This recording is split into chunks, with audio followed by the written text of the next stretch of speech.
See, my camera got moved. Wrong way. I got a new desktop tower I'm pretty excited about. So everything moved.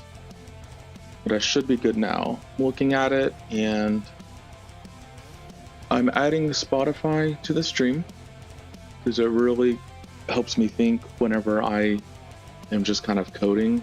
So if it's too much or you don't like DMCA free instrumental metal, let me know and I can switch it. I tried like a Fantasy Tavern classical before, and it put me to sleep, honestly. I'm going to turn that down a little bit. So if you can hear it, great. If not, let me know and I will adjust it. But I have it in my headphones and it should be going in the stream, and I will be reviewing the video and hopefully making clips again. So hello, my name is Brian Sane. I am a .NET developer working on this TheCrowdQuery website. Let me kind of go to it. There's a lot of developments, honestly. This week, I didn't code anything without streaming. That is pretty important to me. But this is a website for creating a question and answer survey type of deal. So let me zoom in. So I did a few different side tests today. And there's a few different things I'm going to change. I'm going to turn that down even more for right now. So I need to create a README, create explanation. So what I'm going to do is do different versions, and I have a lot of plans with this. I think it'll be really fun. So what I'm going to do here is in my docs, where I'm going to be keeping different draw.io. These are empty or will be empty, so that I can kind of keep track of the different versions. Well, let's do this README. This I can delete. So let's do what is this? All right, I'll fill that out later.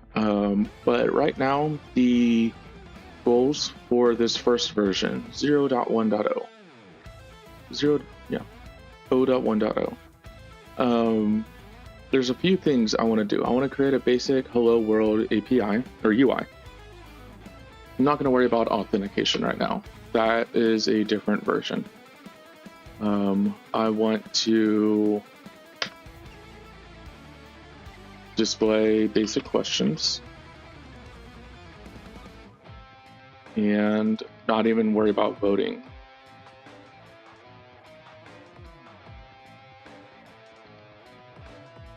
All right.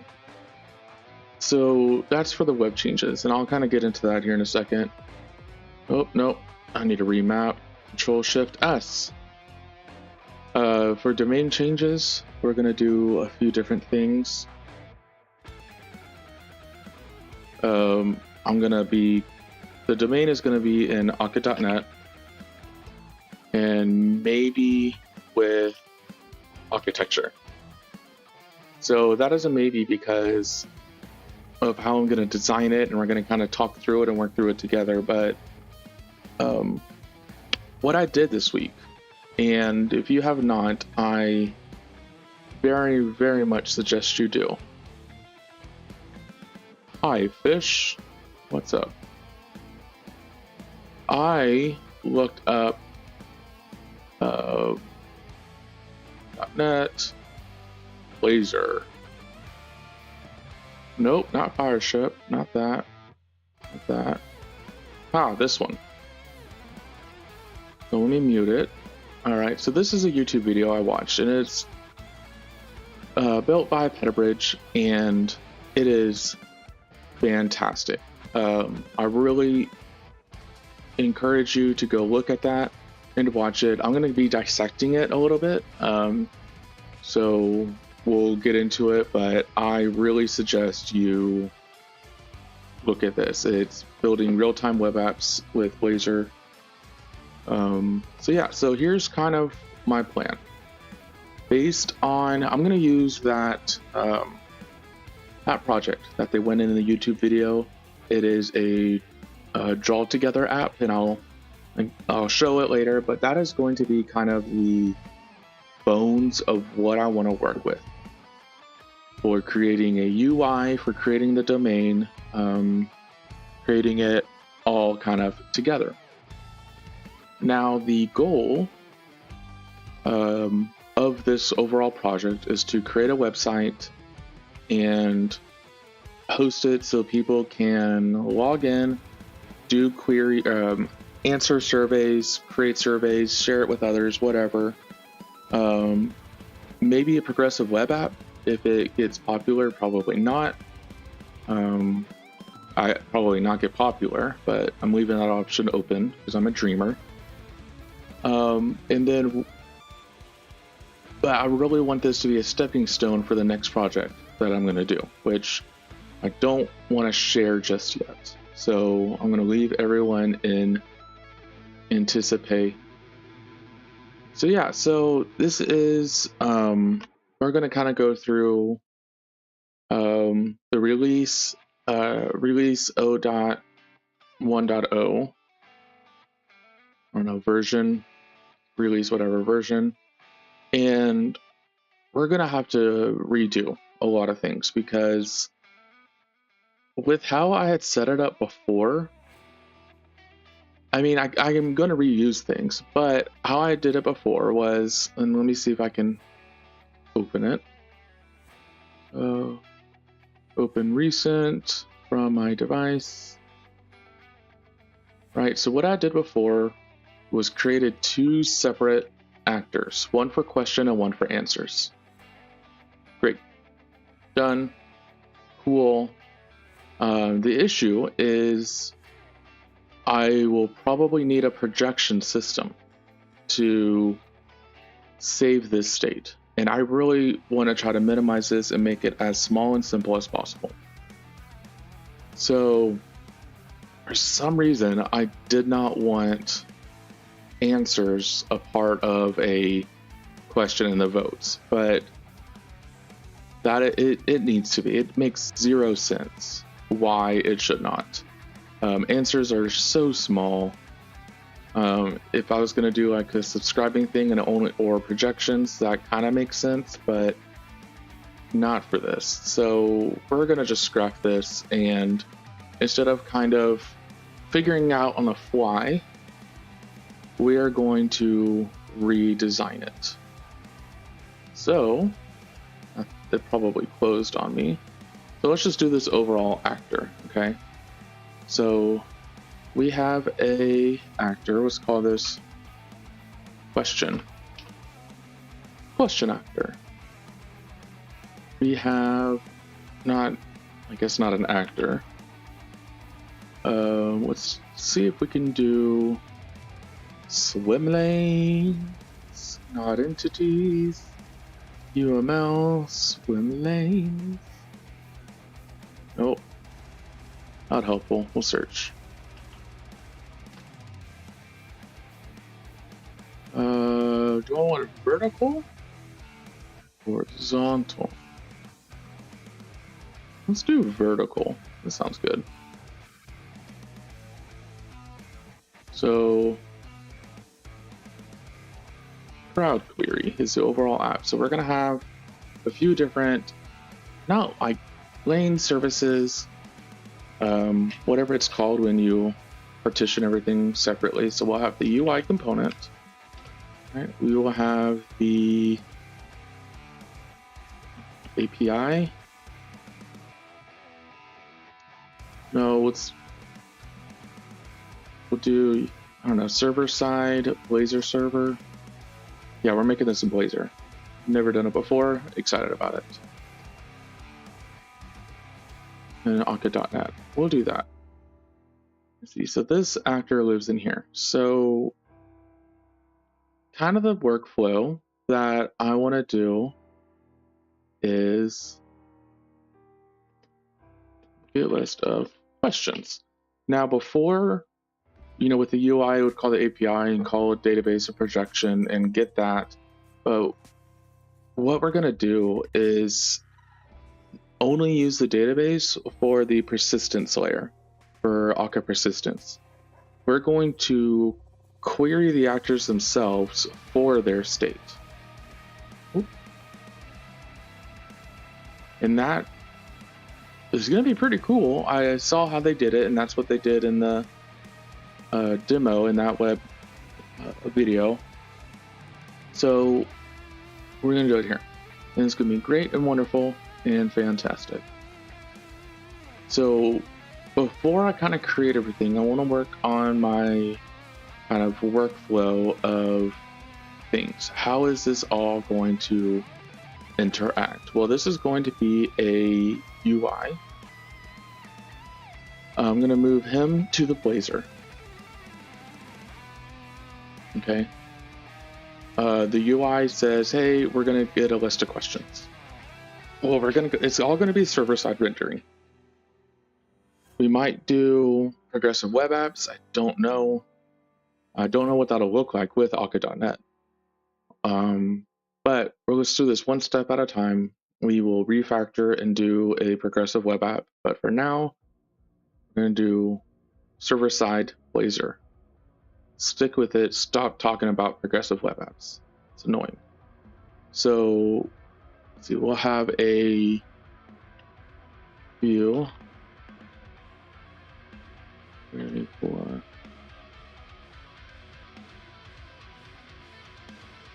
I don't know, active questions? Something like that.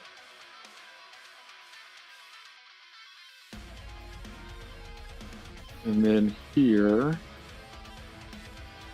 so this is where let's jump into kind of how draw together works. So let's start it up. And I got this running. It took me a little bit, but it's pretty cool. White. So right now it doesn't have any active sessions. That should change here in a second. Yes, it does. Okay. So let's join this session. That is our previous drawing. So now if we switch it to green and draw here, it is constantly making updates and sending commands and requests back and forth between the Blazor kind of front end and the, I guess, Akka domain in the back end. Let's see if I can. All right, let's turn that light on. See if we need it, and we'll probably get yelled at here about USB power. Right, so here's that. If we were to go back home and then join the session again, it's there. There's that line, go home, join session, there's that line. All right, so the architecture of this is pretty cool, and I don't have the slides because I watched it today. I didn't do a whole lot of research into getting it, but I know how it works, and it's really cool. So I'm going to close all tabs. So let's stop it, and let's look at it. So we have this homepage, okay? And what it does is it uses this component of a table, and for each drawing activity update, we're going to actually update the table, right? So all of this is kind of rendered. This is going to start out as 0 here, right? And so on initialized async, when this finally runs, we will do it. We got some cancellation tokens that we are creating for various reasons. We have the all drawings actor. So I'll get async. That's what that is. Okay. So we're trying to get the our required ref here. So we're getting the all drawings index actor here. Okay. And we're going to say, hey, I need a list of all of the updates you receive. Okay. And that is of type get all active drawing sessions. Zoom in a tiny bit more.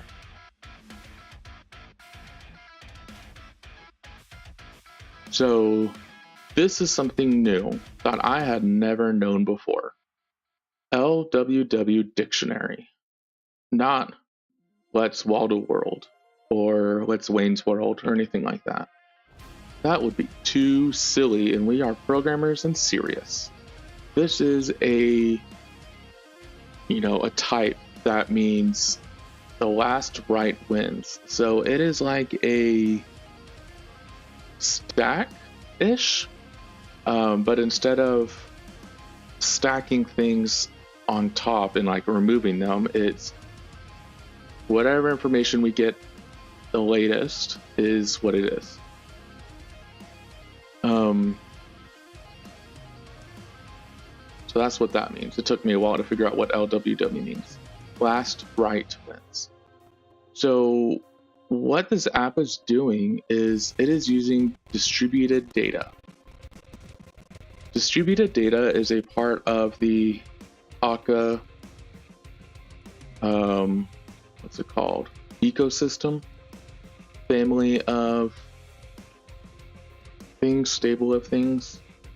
And I haven't used this outside of sharding and doing sharding,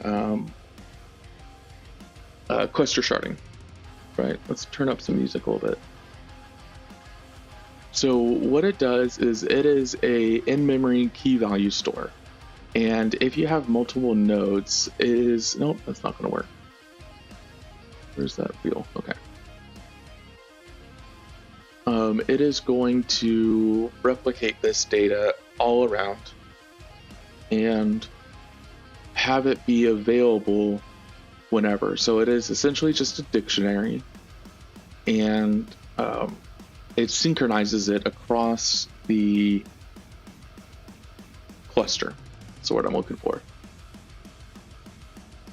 All right, so we'll have this dictionary and it's all that fun stuff.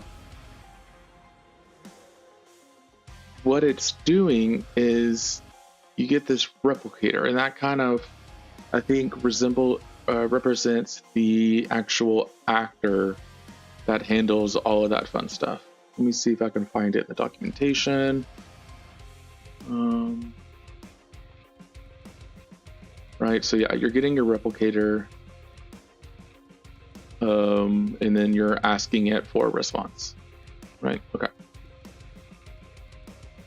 So what we're doing is, excuse me, we are using this all drawings index key as a key for that dictionary, where the value is this: a list of strings and a list of drawing activity update. And the issue that I had is, or in understanding this, is how does this work with persistence, and how does it know, I guess, what the latest state was? You know, it has to be a database call somewhere. And with a persistent actor, you have to know the, what's it called? The route that you're trying to get. So you would have to call that route to actually activate the actor and hydrate it from the database and get that data. So it does that. It says, hey, distributed data, your replicator, I need all of the drawing index keys based, I think it's just locally, right? It's down here, read local. Yeah, so I think mainly we're going to do read local. for that, and will like eventually be consistent, I guess, is the issue with that. So we want to get this, but then we're also subscribing. If this changes, send me a message. Let me know. Okay. And then this last one is, okay, cool. Is kind of saying, all right, well, I need to tell everyone, here are my updates. So every 5 seconds, send me a message of publish all updates and I'll actually do it. Right. So on receive, whenever we have this publish updates, we're getting all of our subscribers, and then we're going to tell them here are our lists. So here, we'll do subscribers in a second, but what it does is when we get a success rate, we're going to update our current state, and then we're going to publish that to all of the instances. So what happens is when we initialize the app and when this actor is being brought up, it is querying the event journal for that data and the distributed data. And instead of being a singleton, we're kind of duplicating that data across nodes so that if node C needs that data, it already has it and doesn't need to call an actor in node A. All of that data is available there. So we're going to publishing and get it all when we have a new kind of this server instance of this page, right? We are going to subscribe and say, and here's our subscriptions, right? So we're going to say, hey, I care about all of the drawings. Okay. You need to tell me all of the drawings, and here is our source where we're going to do that, and that is with Akka streams. So let's look at that source.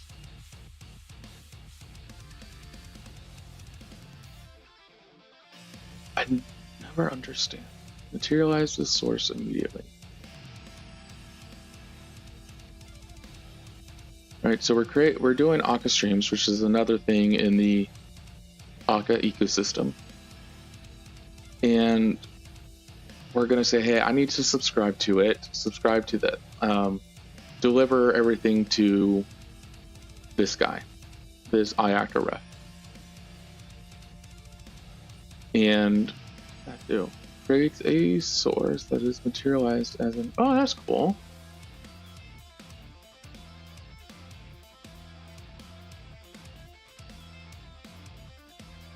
Okay. So what this does is it creates an actor that only accepts this, and then it emits that downstream. So, oh, and here's our source, our asynchronous source, right? So whenever we get that, it's going to populate it here. And then for each item in our thing, we're going to actually draw the activities and let it know the status changed. And we're going to do this until it's canceled. That's the await. This keeps running until it is canceled. And then we're going to kill this actor so there's not a memory leak in there. Cool. So I'm used to Angular World. A lot of this is similar. On initialized async, it is just ng on init. Dispose async, that is just on destroy. These are just observables. Yeah, that's really cool. I love asynchronous work, and I like it when a plan all comes together. Right, so that's really what I care about. So let's see, how are we gonna do this? I have never design something from scratch like this. So a view that will query for, and then this is deleted, right? So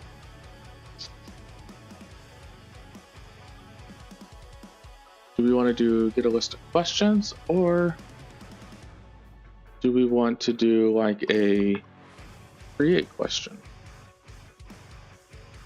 Oh, okay. So this actor, this, because I closed it, right?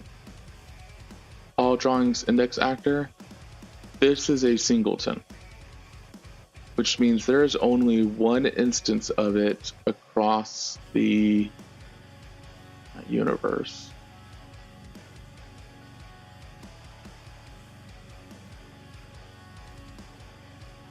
Oh, I guess it's not.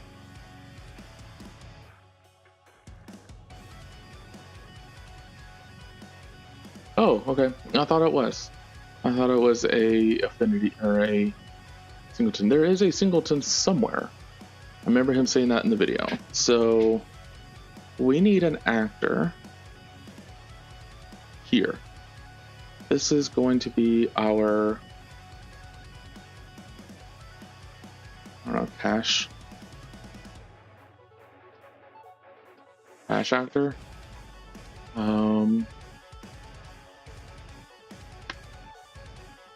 Let's create, I don't know, yeah, let's do a list.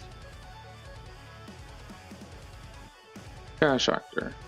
Items 1, 2, 3.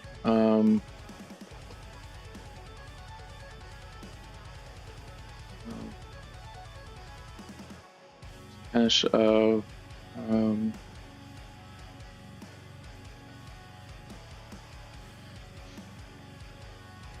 so if we keep, see, this is my issue, right?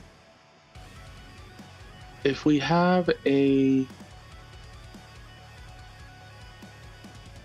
okay, so how big can this cache get? That's essentially what this is a cache.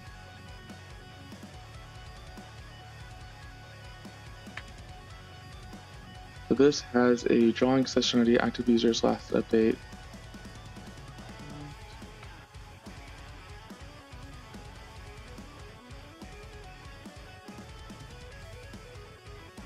Here, how does it, SVG,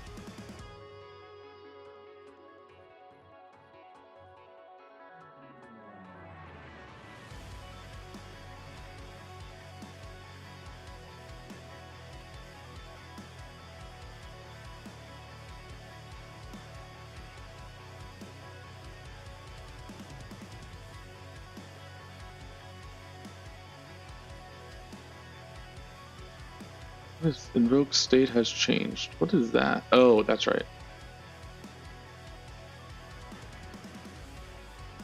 Handle event.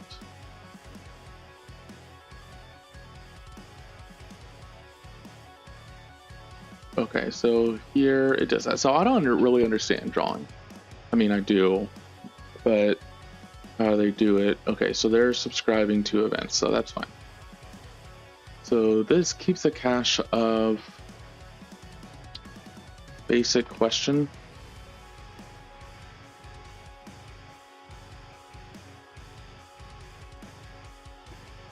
All right, so how do I?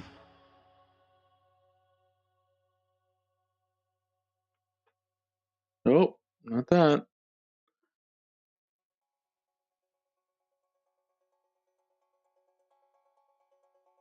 I want to add another row. Just let me cancel. Let me add another row. No.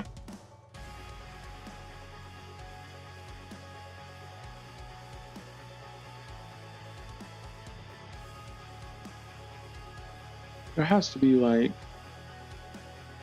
I'm missing it somewhere. Okay. Okay, that's where it is. So it keeps the cache of basic question state. So we'll need the basic question state defined. So where's our UML?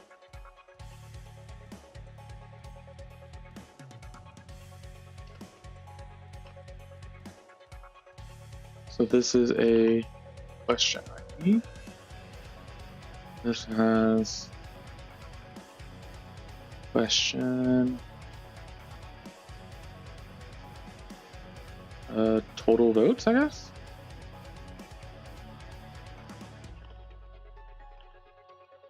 Right, and instead of number, we'll do int. Votes, int.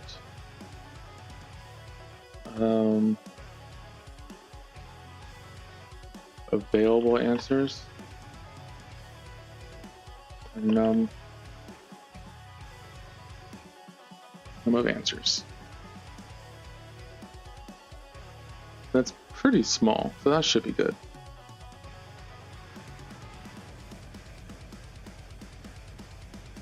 What does this does? It does data or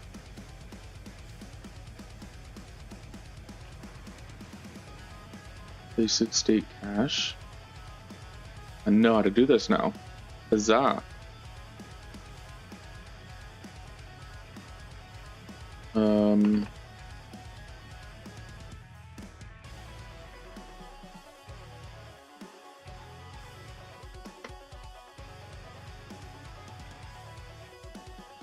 So I guess we should just, there's nothing bad about copying it straight away to design fully, right?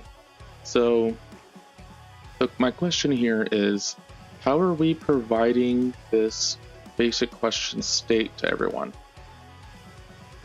And I really like that subscription model. I wonder why they didn't do distributed pub sub, right? Maybe I can look that up later.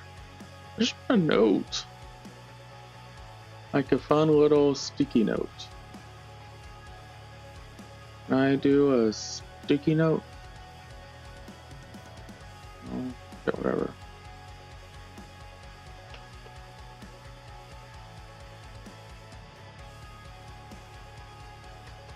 Why not do a distributed pub and sub?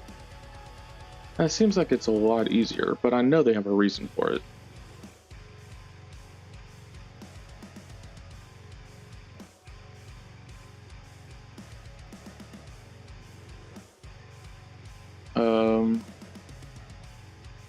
Data for basic state question cache. Somehow we need to accept changes to the basic question state. And we need to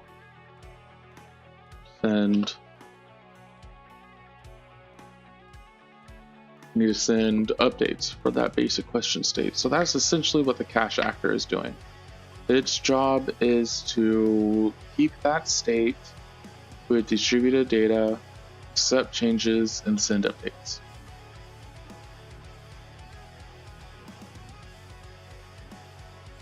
All right.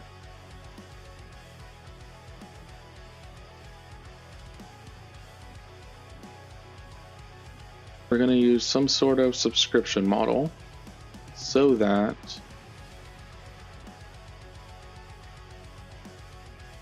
this can go back there and that go back here. Right, so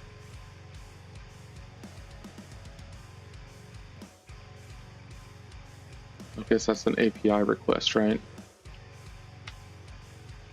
Not an API request, but like a URL or whatever. View hash actor all the way there. I will server-side render it and deliver it back there. We need, in addition to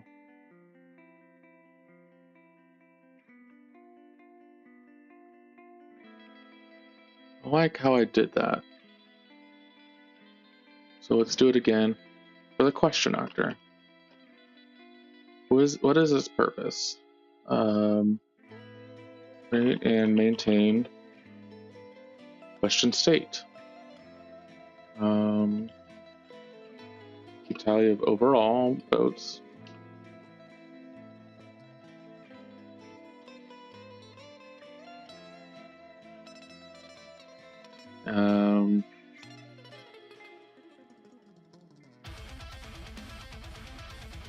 R for which answer.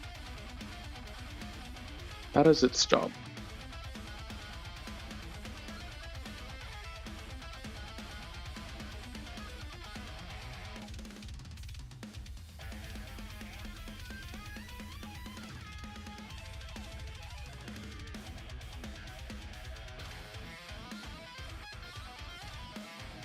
Alright. Make it a little bit easier to read.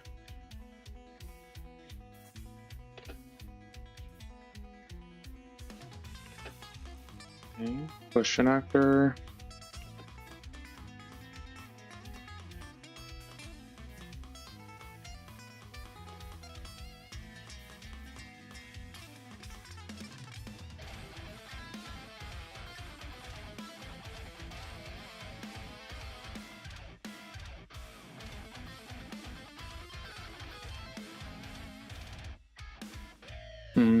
Okay, so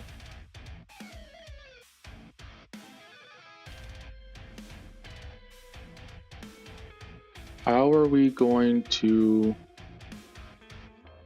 I guess, get changes for a question actor?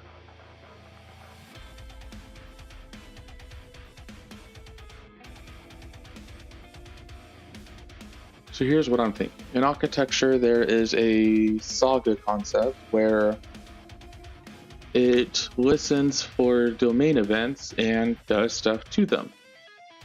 What if we just had a saga that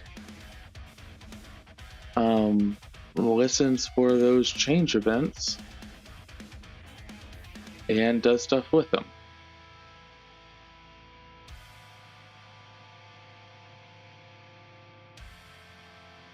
So then we do the kind of subscription model like before, but we know whenever we're on a specific page.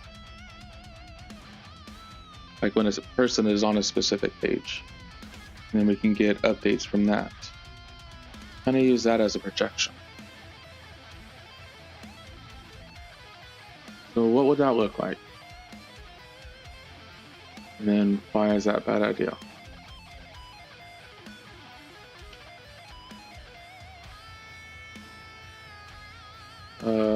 Receives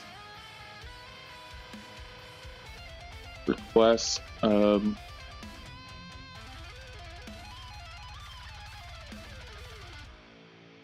receives subscription requests from browsers.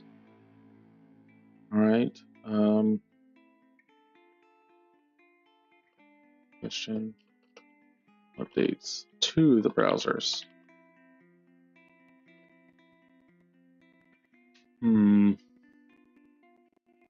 Yes, event updates.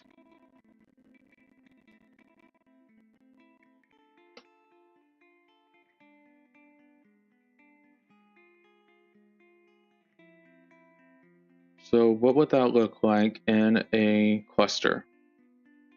So with architecture, you would have one instance of the aggregate, one instance of the saga. You would be communicating and sending requests to different nodes of that cluster.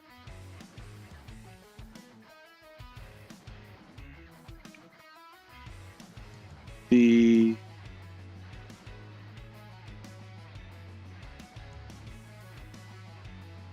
Yeah, because it's a how I forget how architecture does sharding with sagas, because sagas listen for domain events.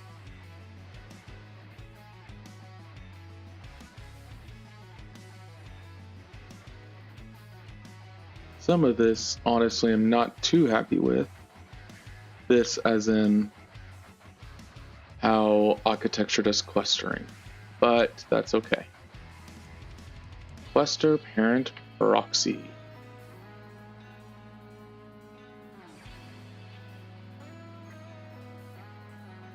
Should unsubscribe.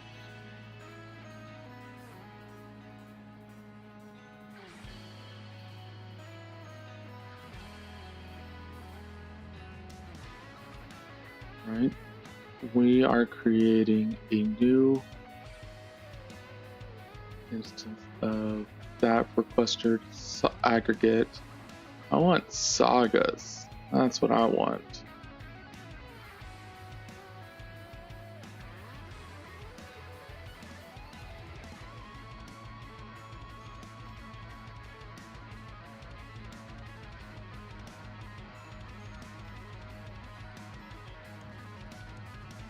Saga dispatcher.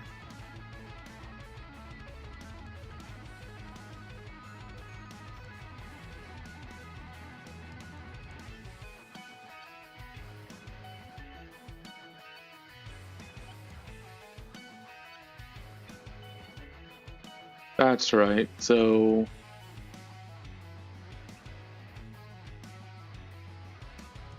this is what subscribes to the events here. Aggregate Saga Manager.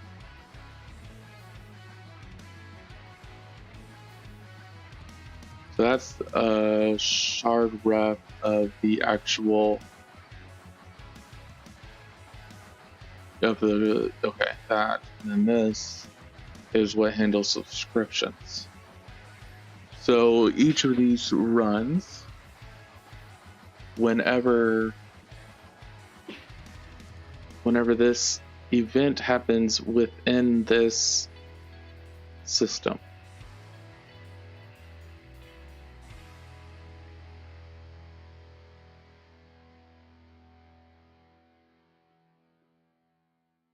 Then whenever we receive that, we're going to tell the aggregate saga manager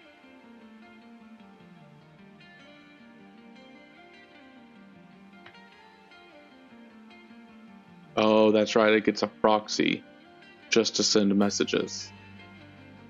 So it sends messages through a proxy to the actual saga managers. And that can be across the system.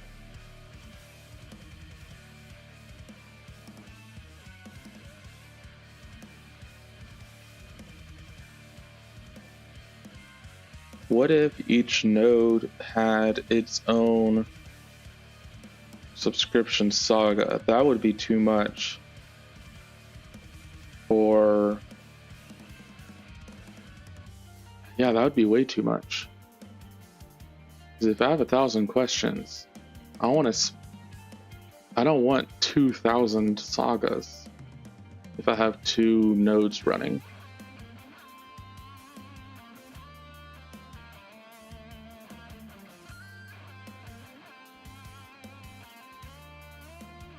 Okay. Is that how they're doing it though?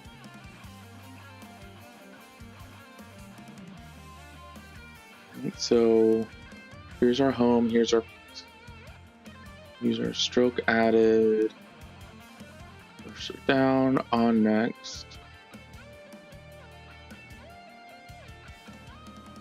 So this is all local actors.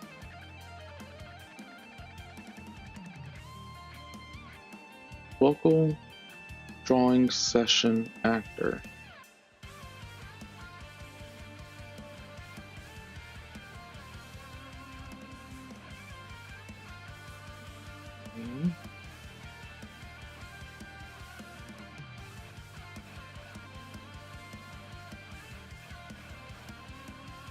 Join paint session. Add point to connected stroke. Hit drawing channel. Care about that. Subscriber acknowledged.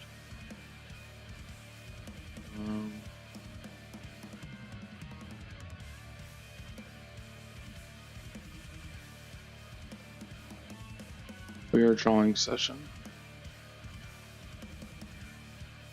Drawing session actor. What is that?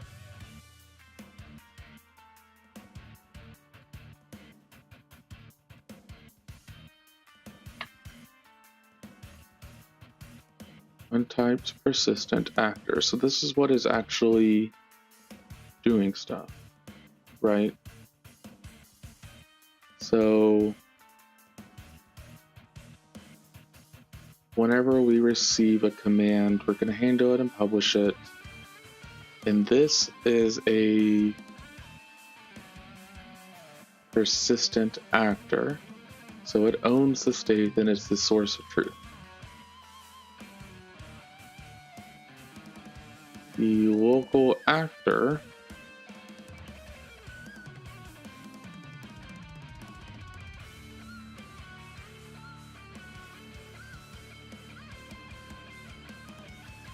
why are we having this intermediate?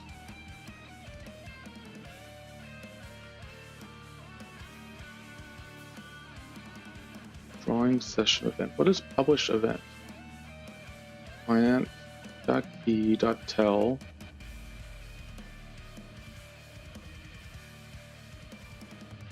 Drawing session events. Stroke added, stroke removed, strokes cleared.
We're having this middleman.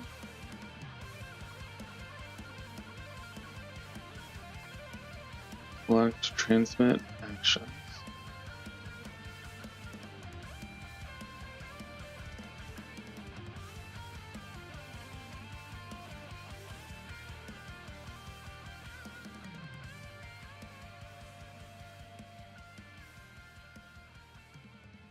Publish event.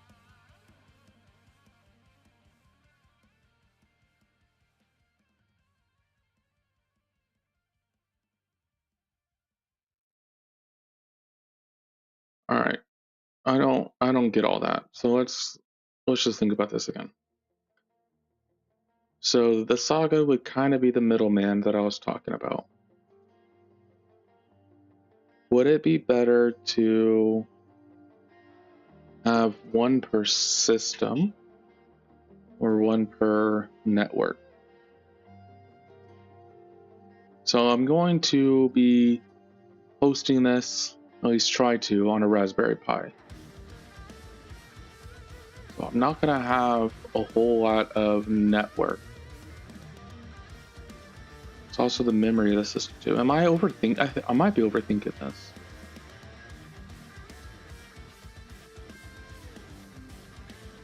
Web-based browsers.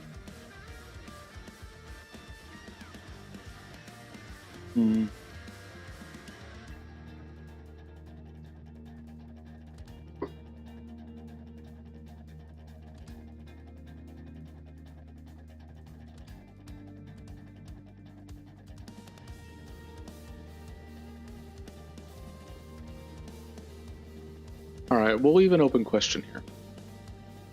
That's the best I can give you right now.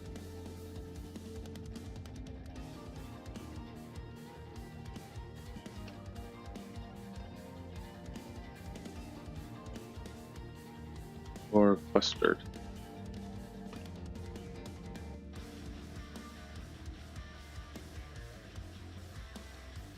So one.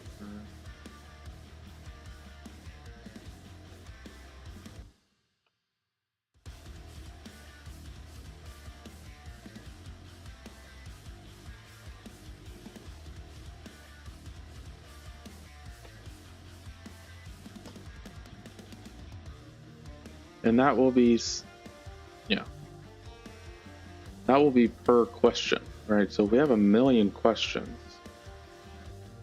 we'll have 1,000,000 sagas.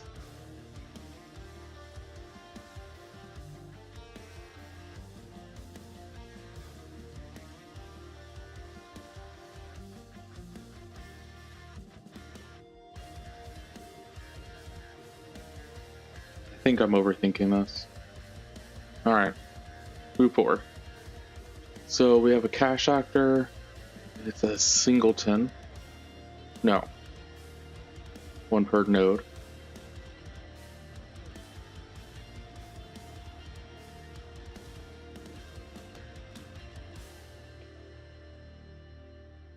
We have this question actor. Okay. Then we have this question saga.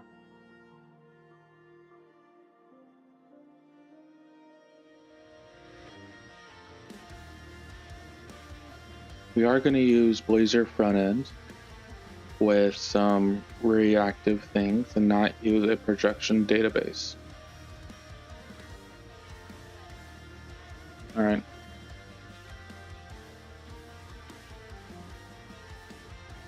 All changes saved. All right. So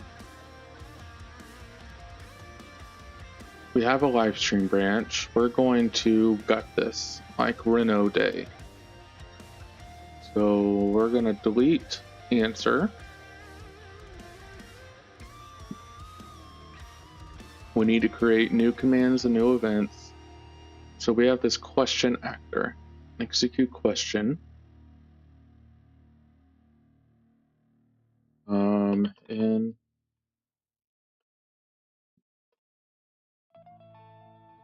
increase answer vote and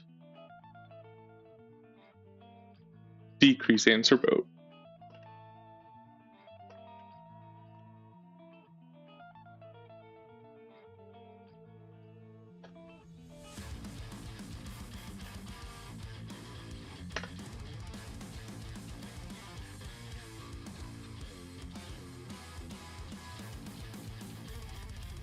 Question actor.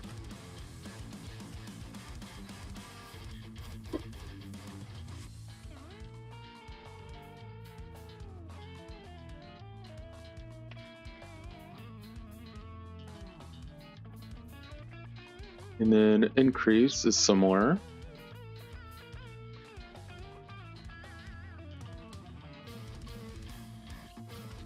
Command.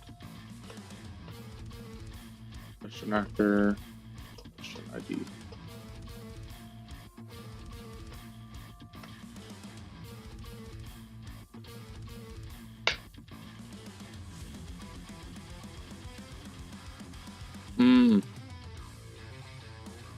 I just remembered in a future version. I don't know, we'll do O.2.0. O.P. Do gRPC. That's pretty important to me. Protobuf and not gRPC, protobuf. Protobuf is important instead of JSON serialization. Alright, so increase answer vote, events, class, answer vote, paste.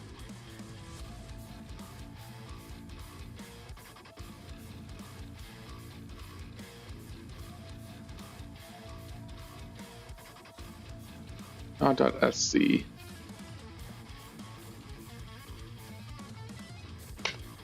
Alright.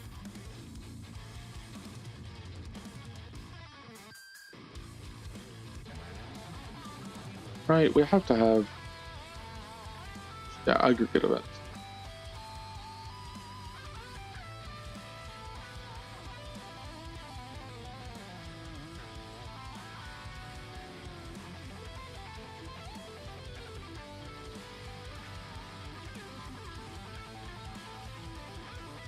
Why do you not like that?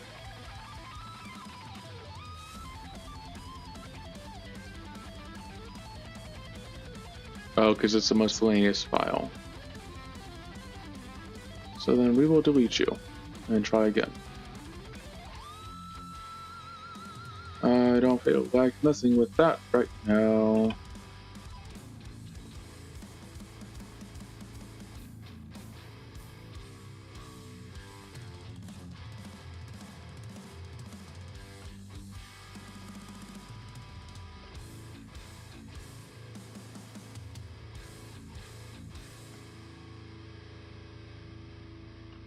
Aggregate events.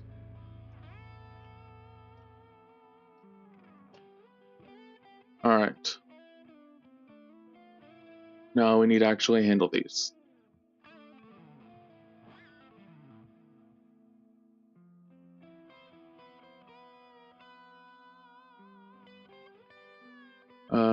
Don't need this anymore.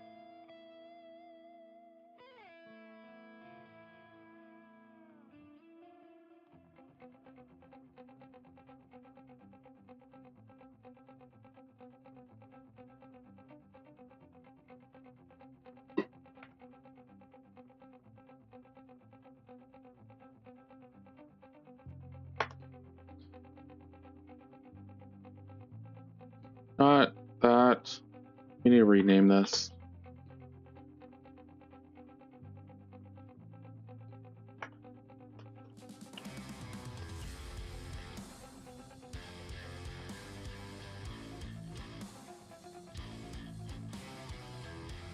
And then this one is new specification.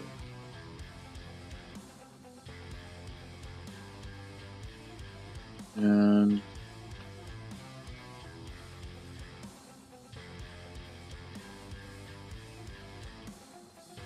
new.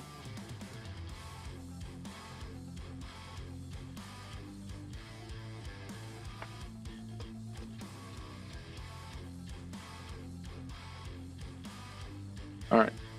So we got some specifications going.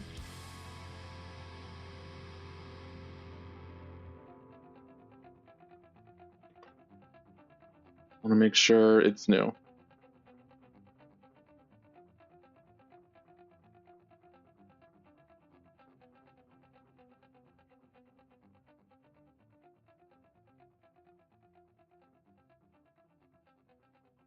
Let's do spec.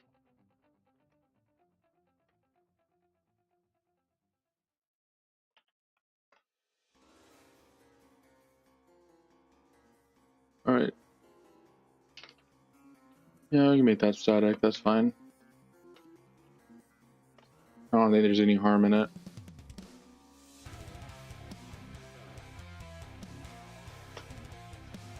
All right.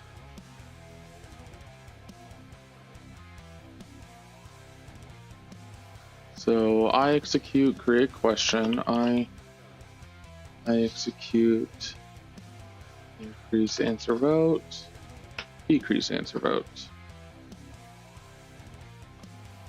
Implement interface, and we're great. So we need to make sure it's not new spec on this.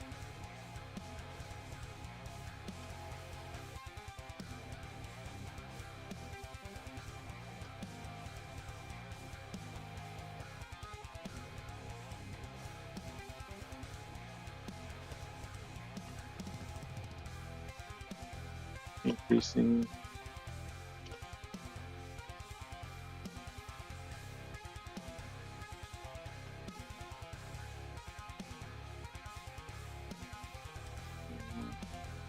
Oh, I have to actually pick which answer too. That is kind of important. So,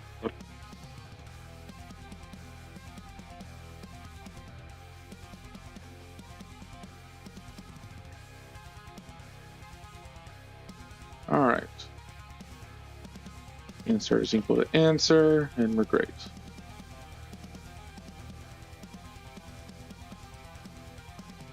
And answer spec is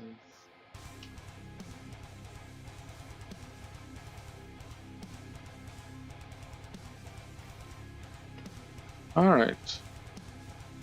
Need a new specification here.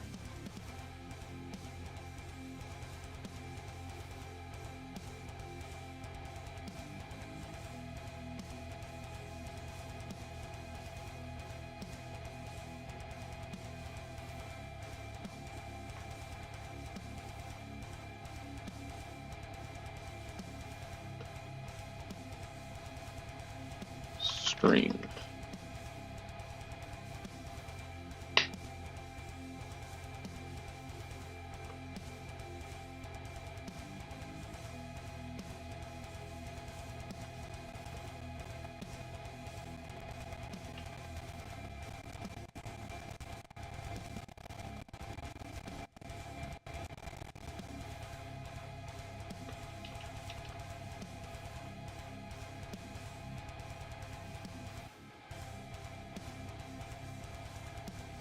Underscore.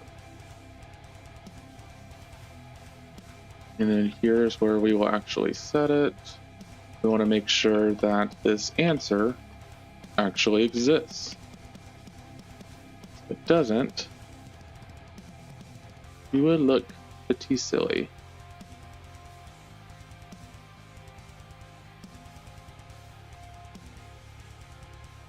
Contains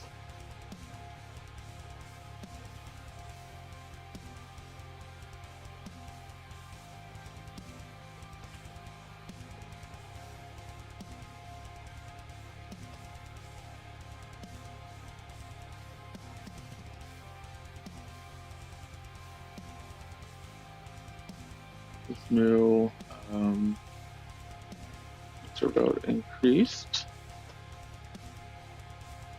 and answer. And we'll actually need to figure that, or not figure it out, but public answer vote increased.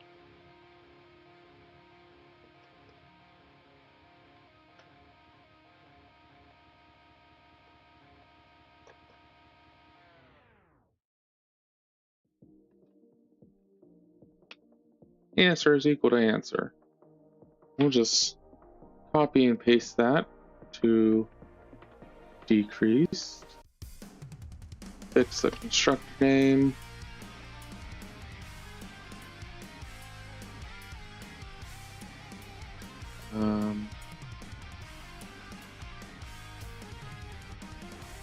Result.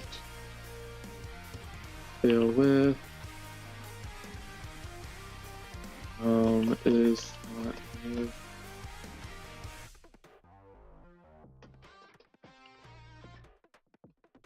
And then contains answer spec.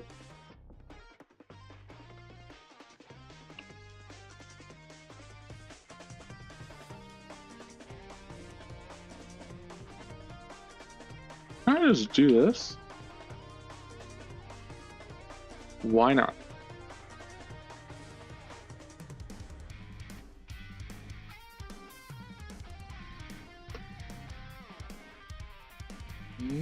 Well, don't show it there. Not confirmed.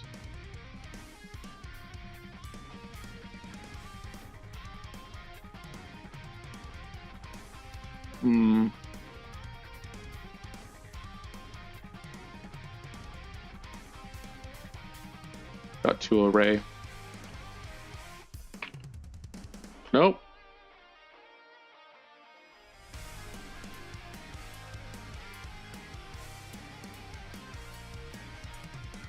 Yeah, it's wanting individual strings.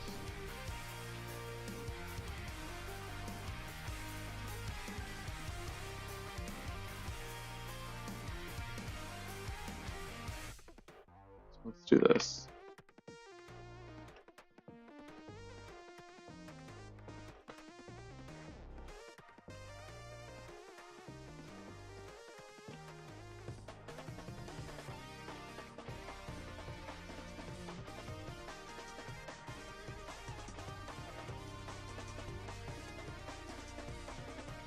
Add range.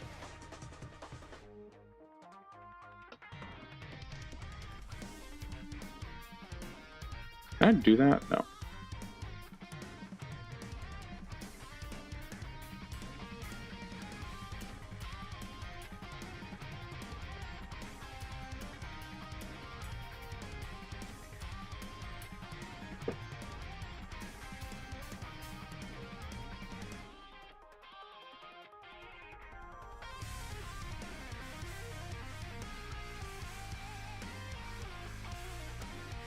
Yeah, that looks clean. I could make it smaller, but meh.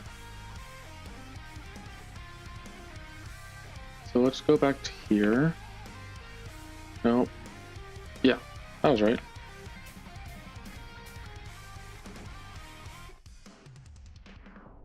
If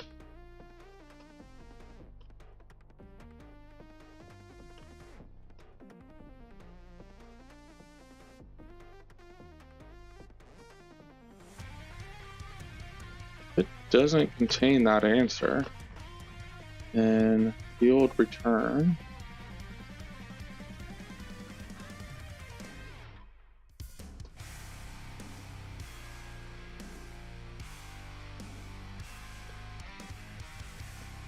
There.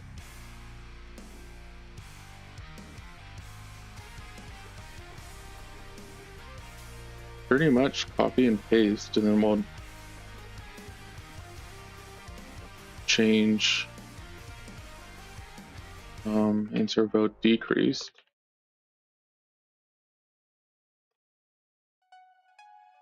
This needs an answer.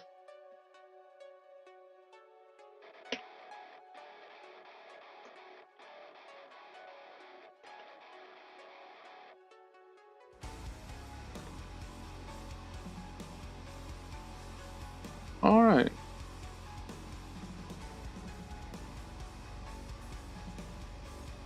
Now we just need to update the state. State bar. I apply. Answer vote increased.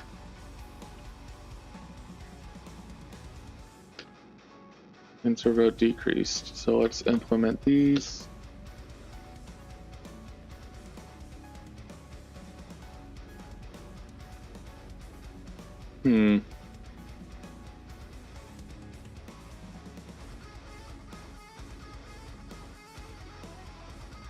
Good old dictionary.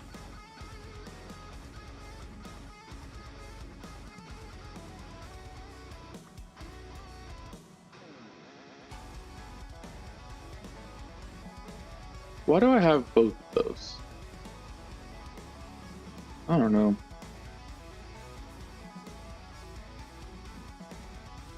There's not.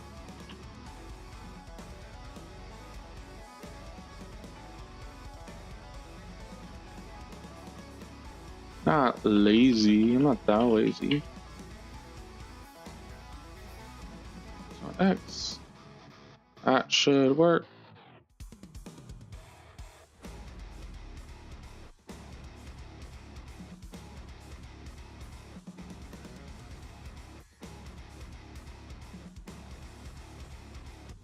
Int string. I just do this. Key selector.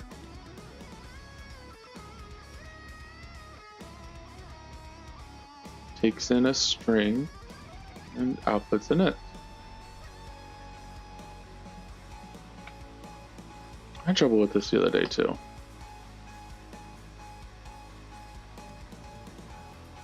Right, there's an easier way to do this.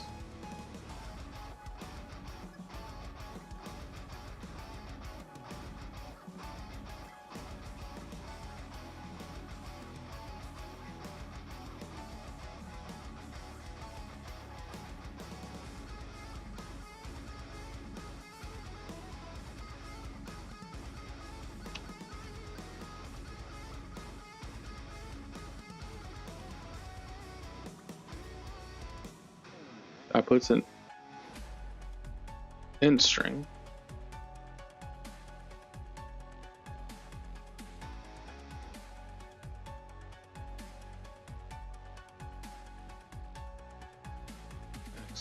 X. And then this is string, of course. 0. All right, that'll work. Okay, so we'll do answers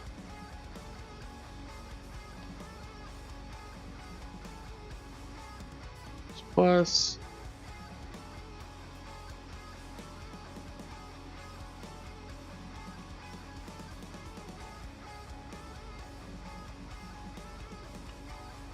minus. So we actually don't want to get into the negatives. So let's add a code for that. Contains E. There we go.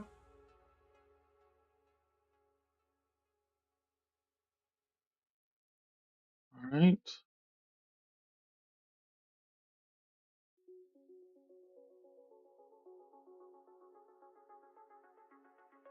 Add specification.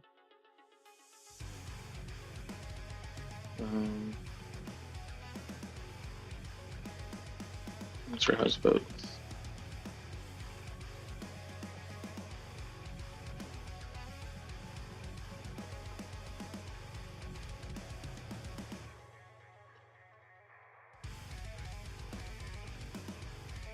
Not a command, Brian.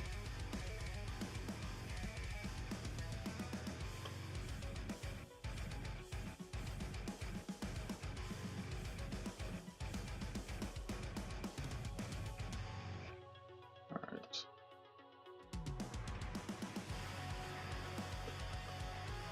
Implement abstract class.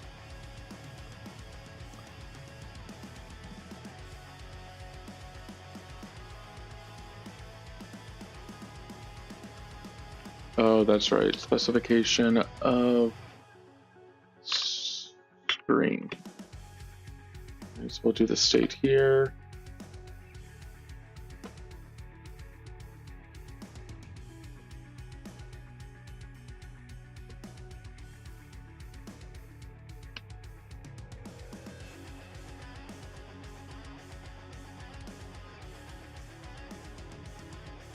Here we will do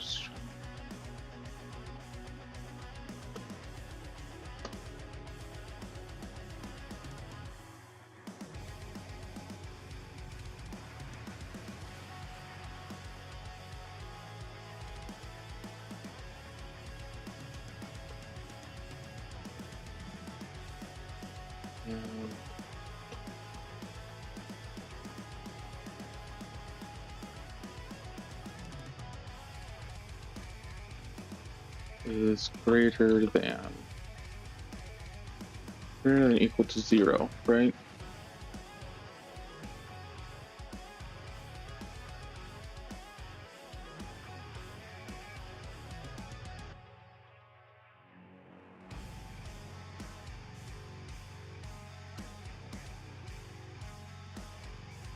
It's less. No, it's equal to 0.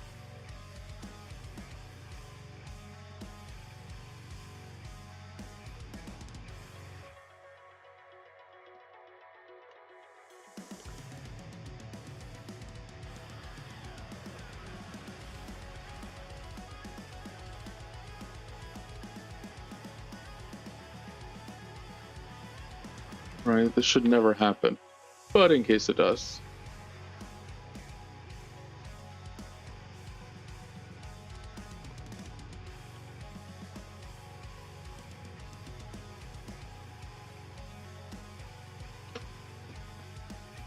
As votes spec.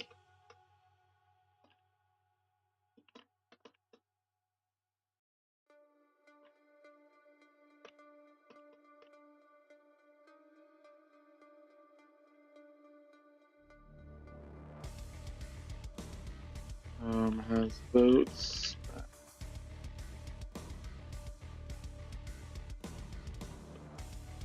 All right. It won't build.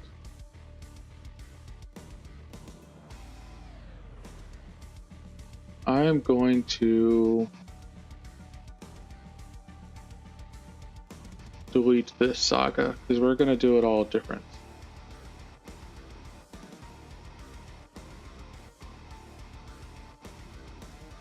We don't need answers anymore, we just need questions. Answer aggregate test, delete. All right. So given nothing, then I expect there to be a question created. Given the question's already created, when I try to create it again, I expect a failed command result. All right. Fact.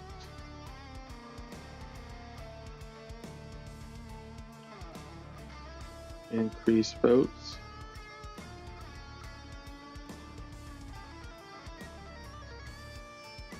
Commits. For vote increase.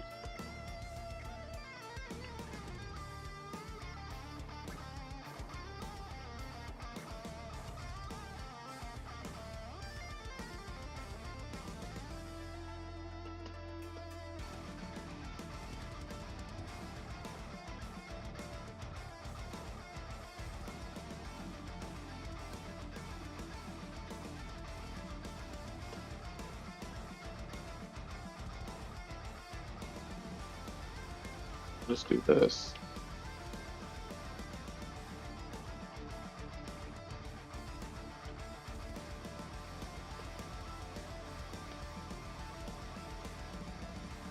Question ID.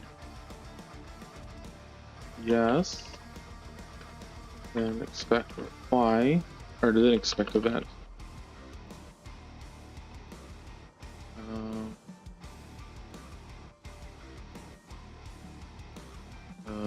Answer voting.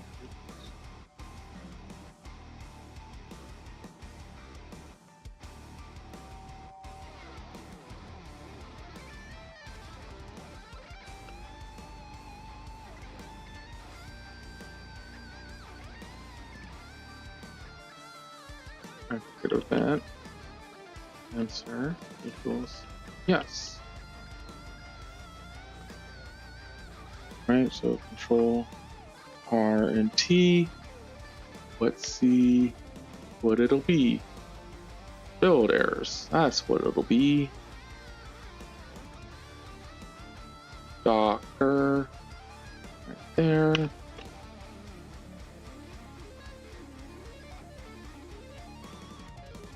Okay, let's build again.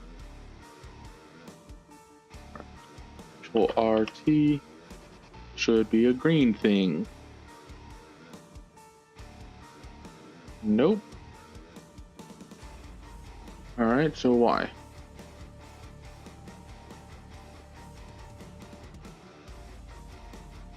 Oh, I should have emitted it, right? Did I actually emit it?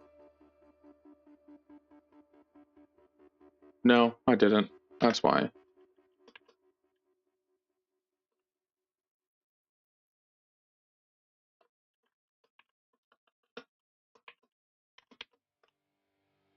Alright, return true, return true. Run.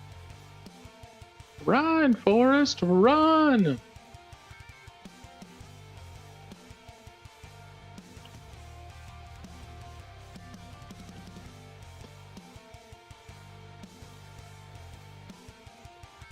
Failed.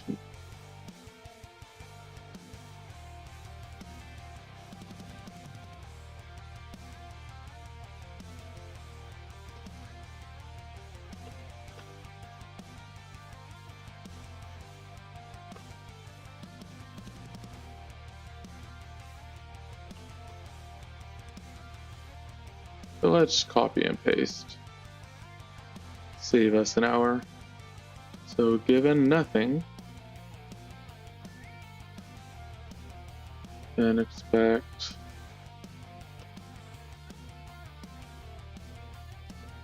fail main result.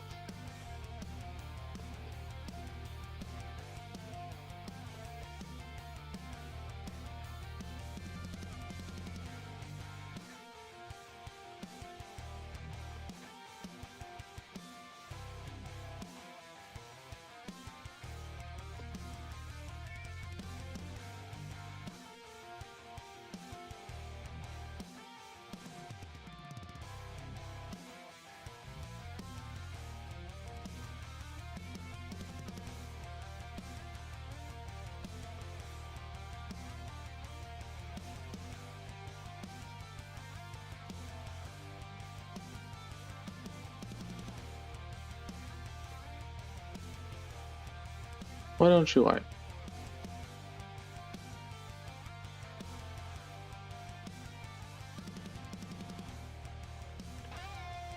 Then expect reply.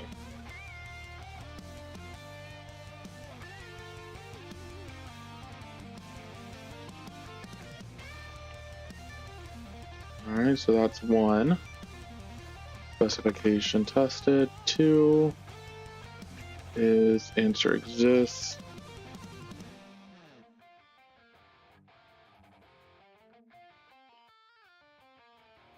Answer doesn't exist.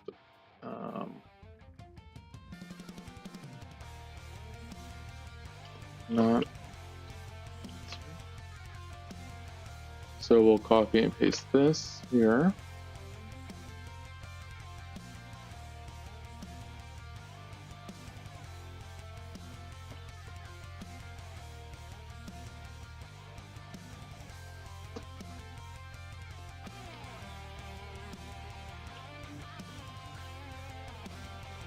Not X unit,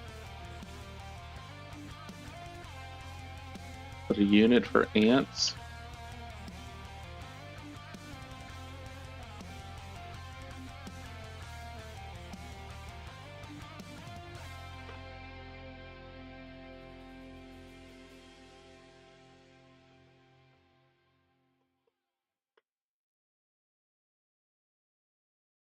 Okay, so that should be that for the increase answer vote. So let's look. We have 2 specifications. Cool. We'll run them all. Should all pass. Sweet. Now we need to copy this for decrease and add 1 more for decrease.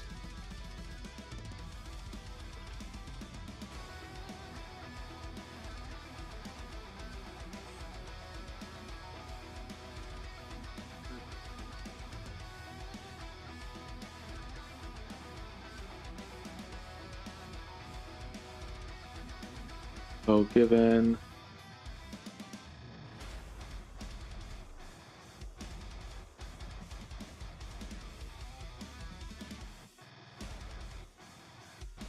okay, so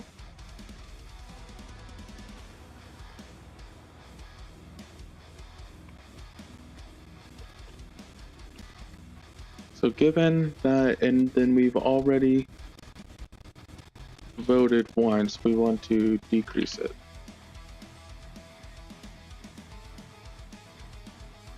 Yep. So here, decrease it, decrease,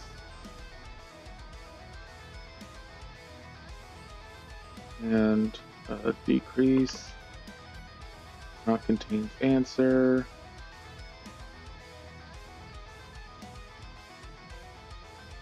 And then last one is has to have been voted for before.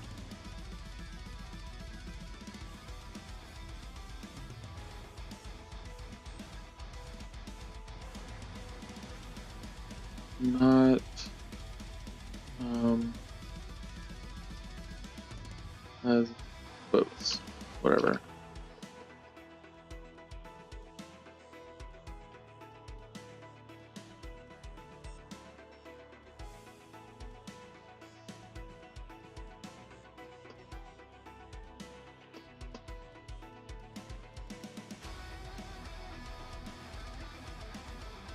So we'll have actually multiple errors, but I only care about that specific one. It doesn't matter if it is there or not. Like, I don't care about the other ones. It's gonna fail no matter what. So let's run all of these.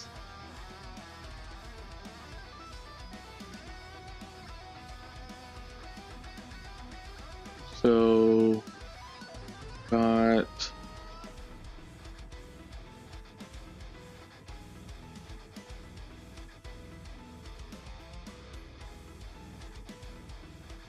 yeah, failed command result, failed. So which one was this?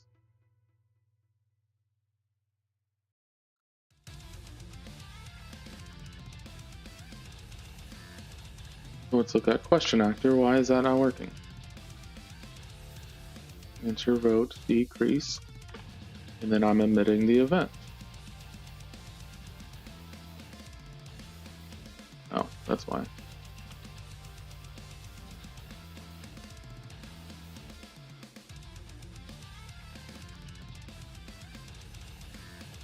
But a message of the expected type also expected the predicate to return true, but the message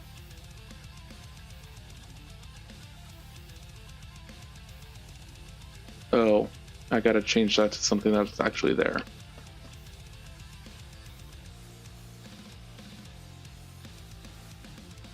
Cool. Alright, so unit tests are done. Alright.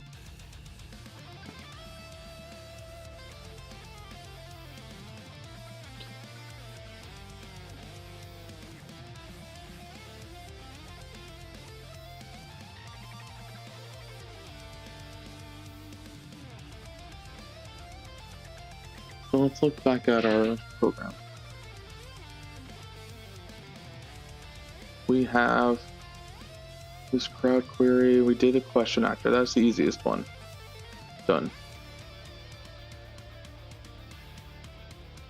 We need the cache actor. That's not a persistent one. That is to get the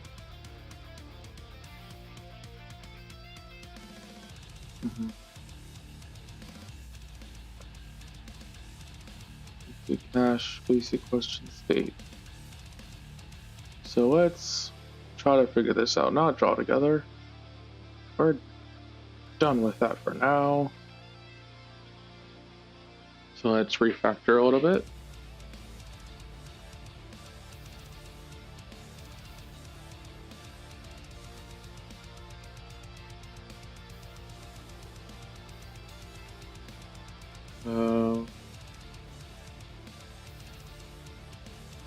Yeah.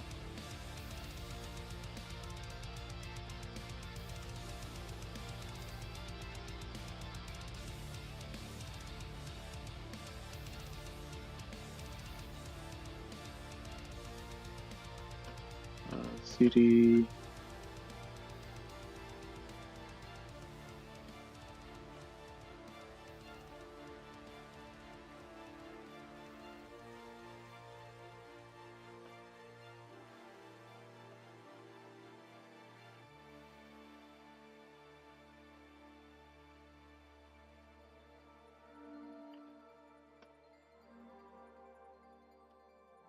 All right. That's done.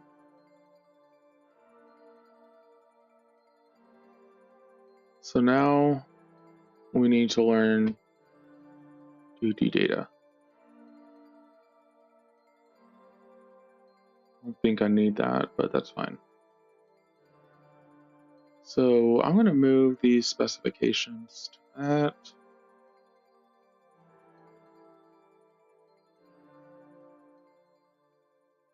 Okay. And commit those changes.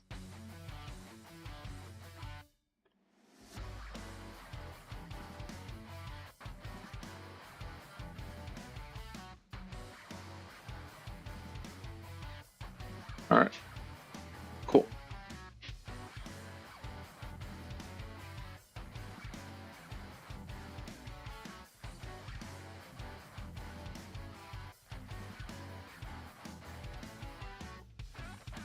So we need the all questions hash.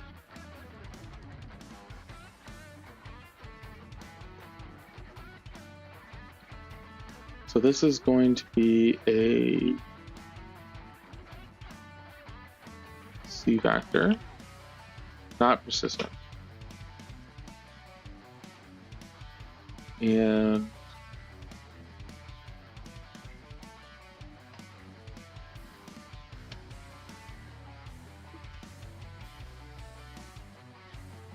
private, fast, right, wins, dictionary, not, and don't have D data installed.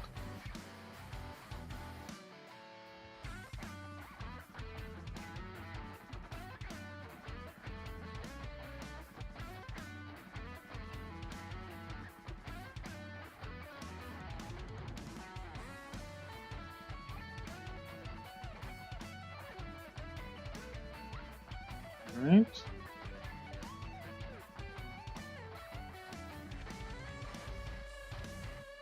So what is it called? All drawings index actor. How's a dictionary?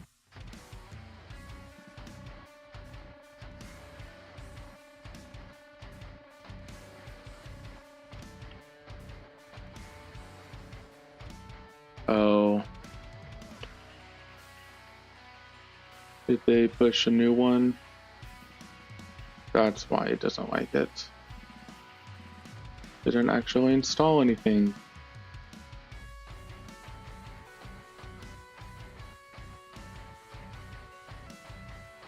Alright, now we can do this.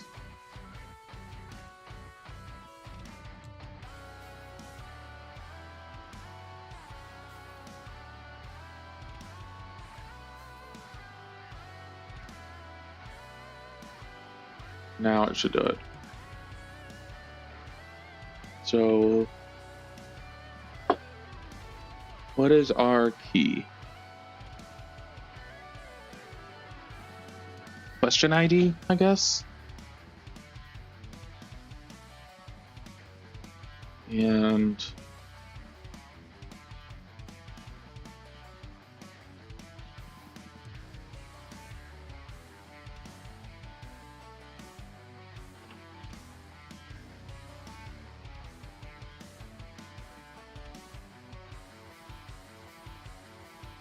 so they had a separate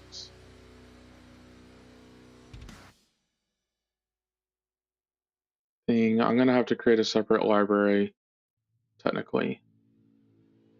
New project, not console app, class library. I made the same mistake.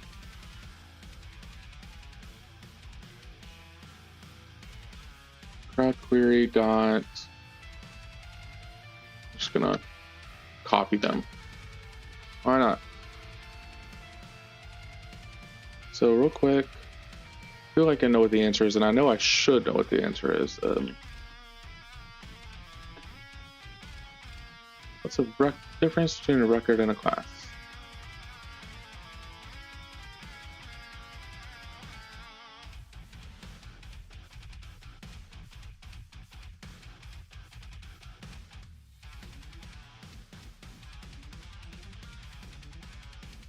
Records are designed for the common case of data-only types. Okay. They more closely resemble structs than a class. Class is an object-oriented concept that wraps. Okay, that's always bothered me. It is enforced by the language. But note that the record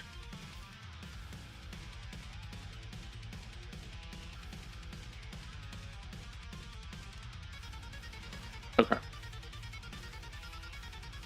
Yeah, I've always hated how I don't know, can these be records? No, because it has to be a class. So it has other fun stuff in it. But our messages don't. So let's do basic question state, and that is a record.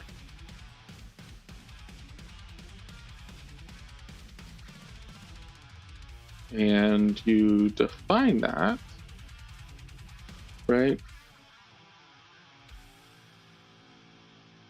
Where's my record? Sorry, that was unprofessional.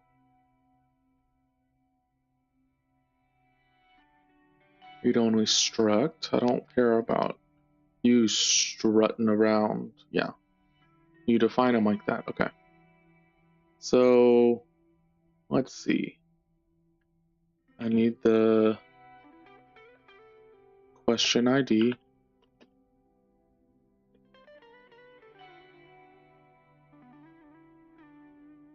Ooh.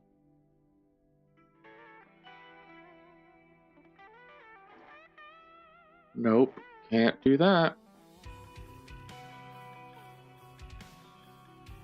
Do a string.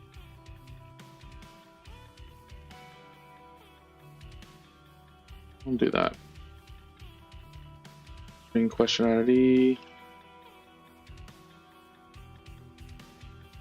And then a list of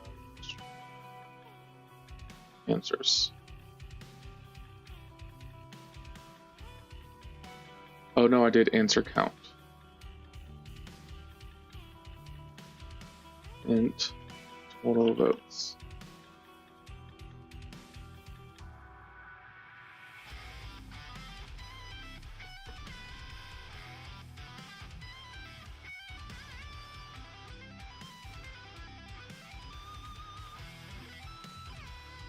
Okay.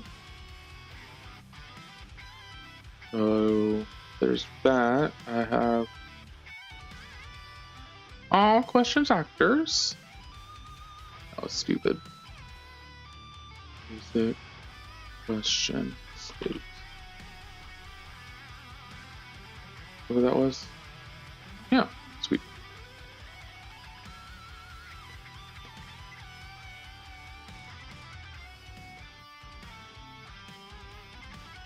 Add a reference.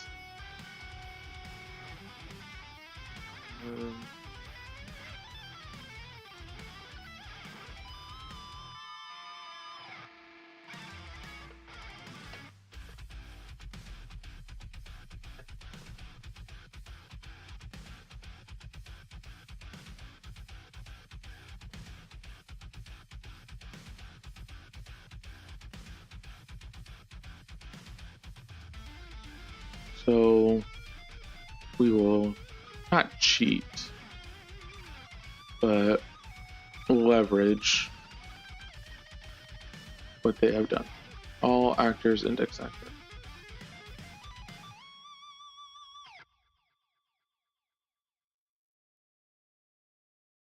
That's right. So it was on pre-start.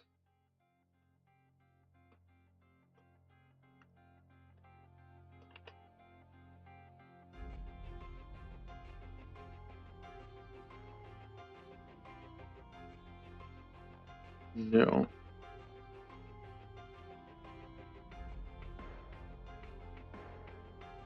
Well, what did you do up here?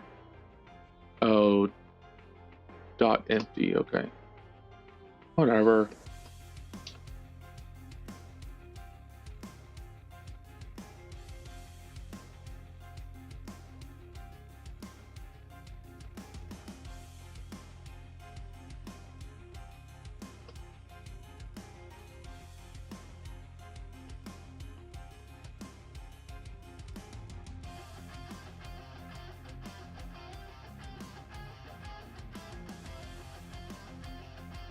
Equal to.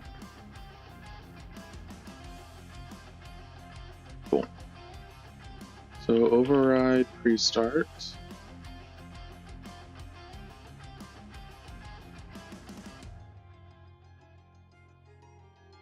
So I want to do that, but I want to.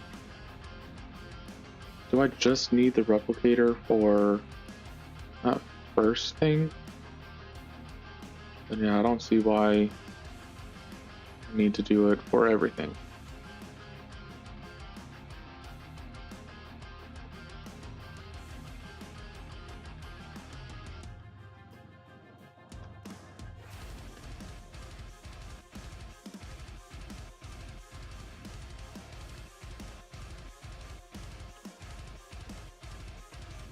Context.system.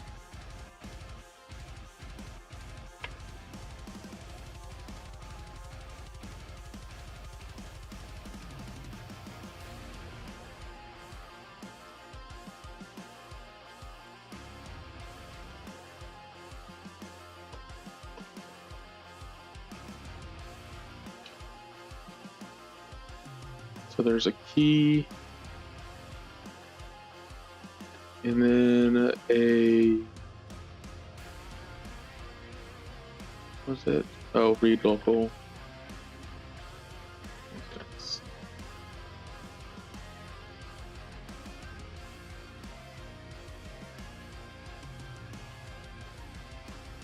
Where T is I.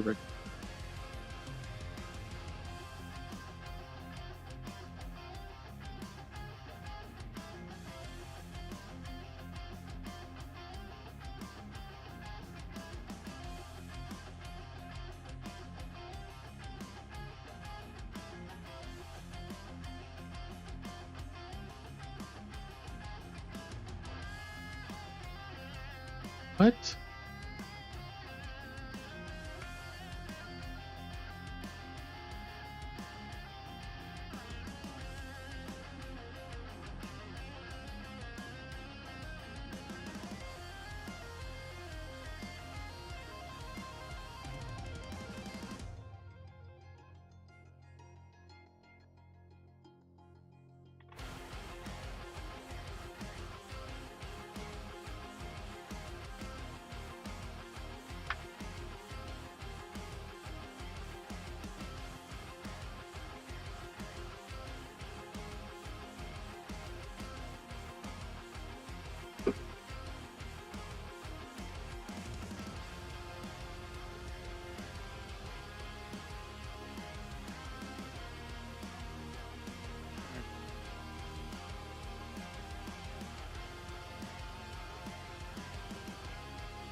Okay. Can't tell if that is like a, I don't know, whatever. So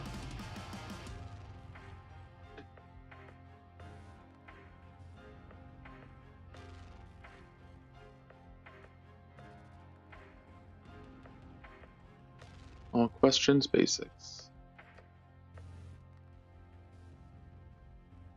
And then I need to subscribe to it.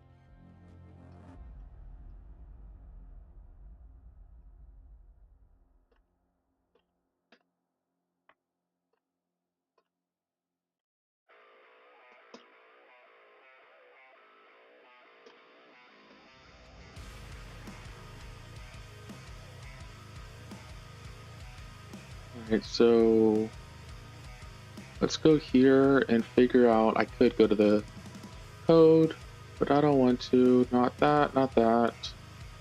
Distributed data. So what events response you should get a I get responses message. There are several types of possible responses. Not found. Get failure, data deleted. Read your own write rule. If you updated the data and you want to read the state under the same key immediately after, you'll always retrieve. Okay.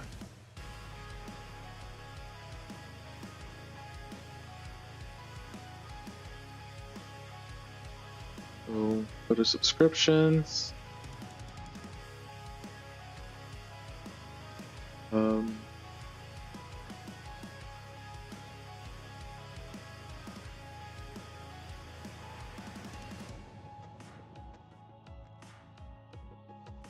Flush changes.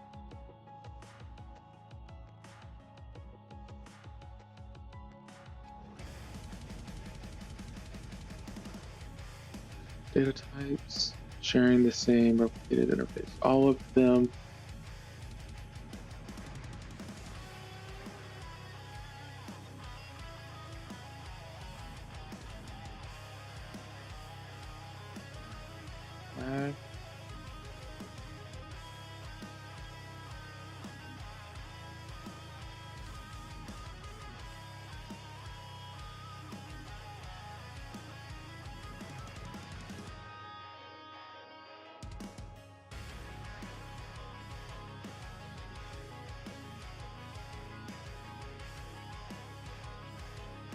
The self data type.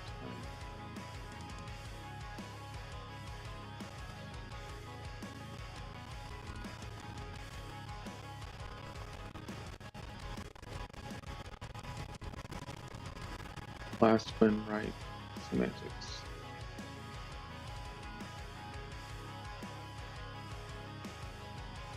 Alright, so basic operations. Reads. So I need to do a get response. Where's my code? There you are. So it is going to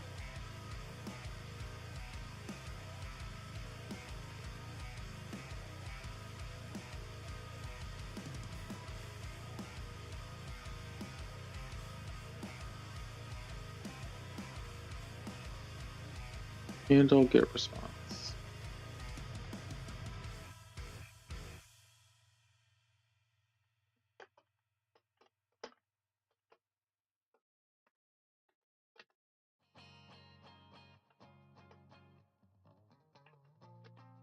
That needs a semicolon. What are my types? Get success, not found. So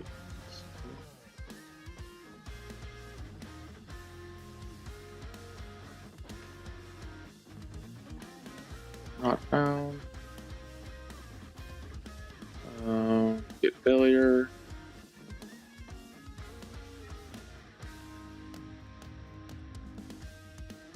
Case data deleted. Not date deleted. Data deleted.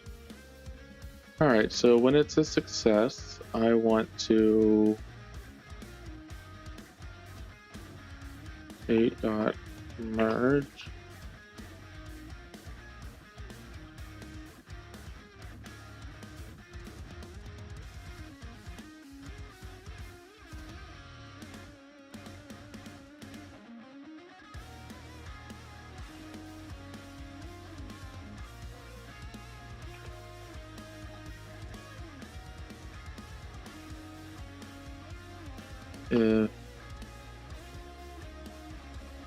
It's not success, but response.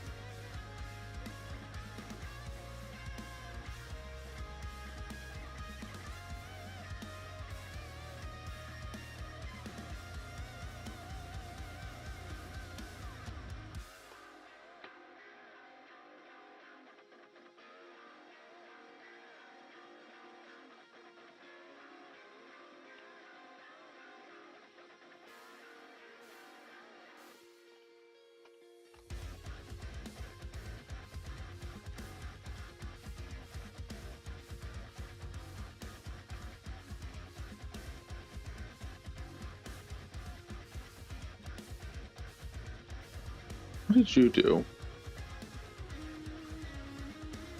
You had a logger too. Logging adapter, fine.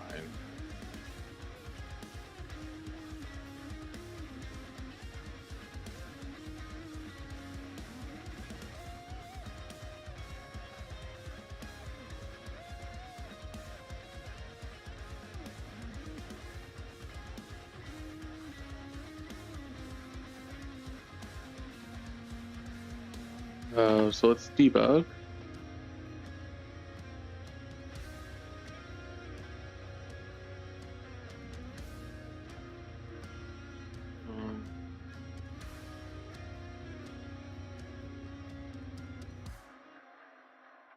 updated the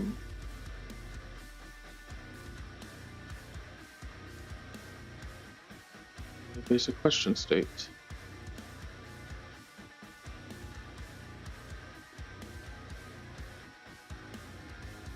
Oh, okay. So resp. We'll do that.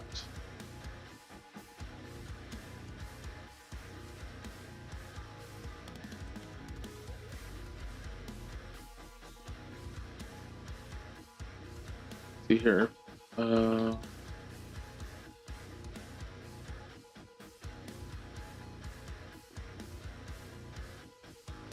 right. Not found. Shouldn't happen. No value was found under provided. So then how are you handling that?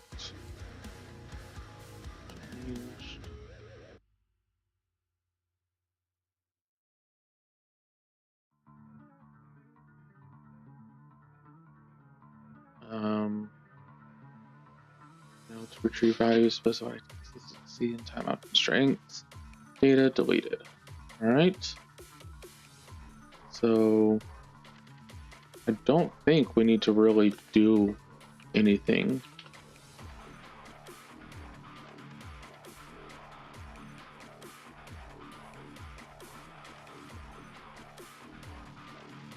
Received.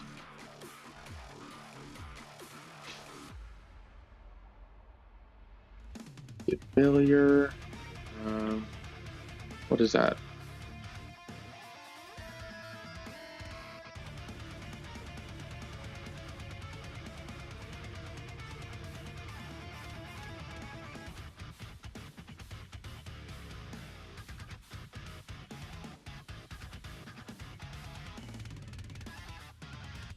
That's strange.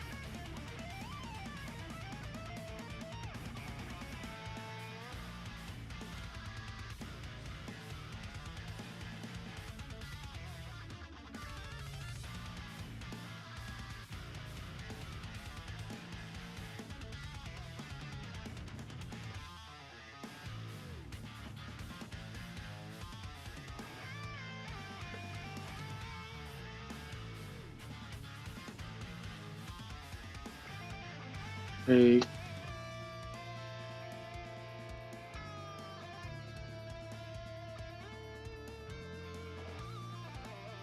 Receive data deleted. Could probably make that more than just one line and do get type, but I don't feel like doing that. Do this for now, especially since I don't quite understand everything. So it's success, right?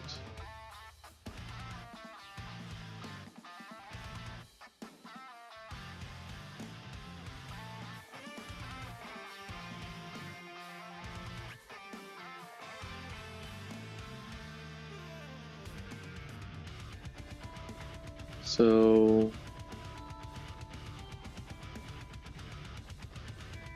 what is that?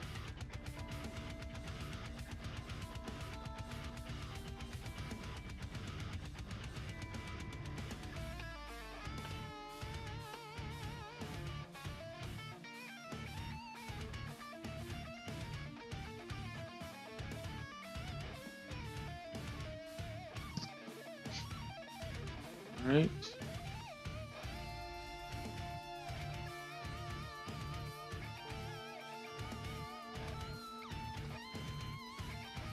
So we'll do that instead. So then, yeah, this will have to be a constant.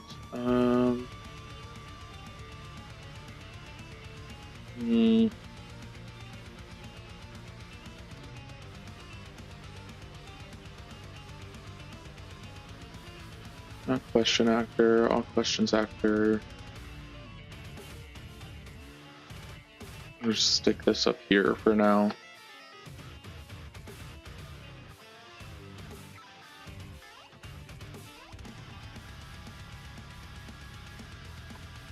All right.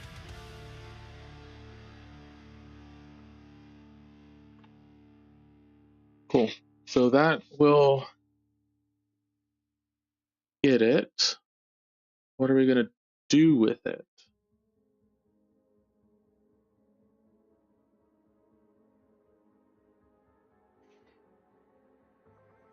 Our music up a little bit.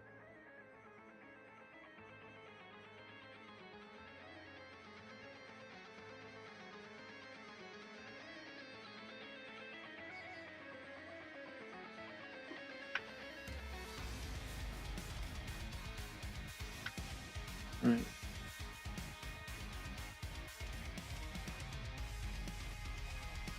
Oh yeah, so for subscription, so let's look at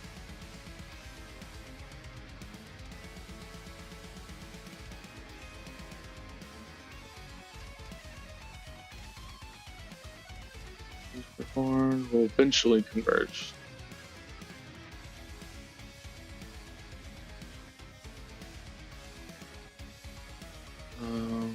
Upserts. Delete.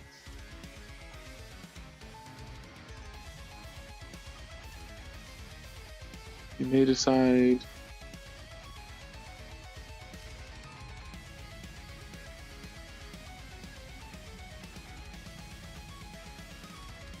all subscribers are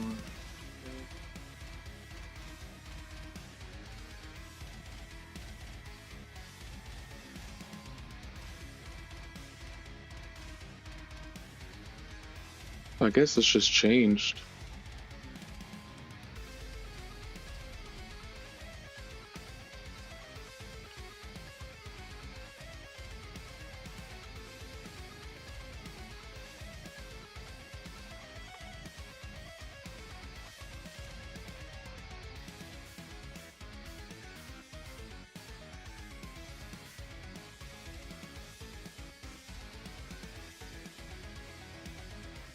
Yeah.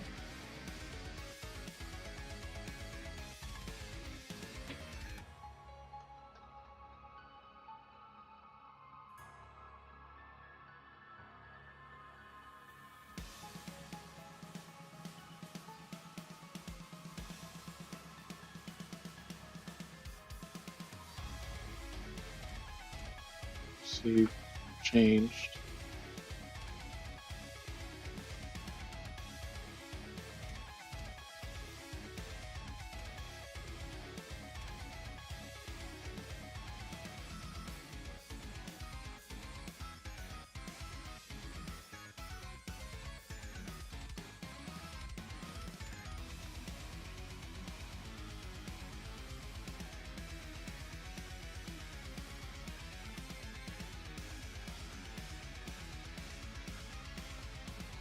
Not merge.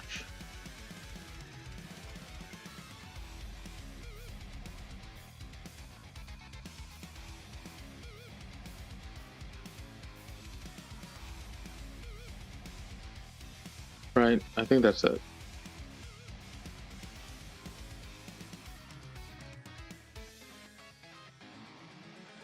All right, so this is going to be for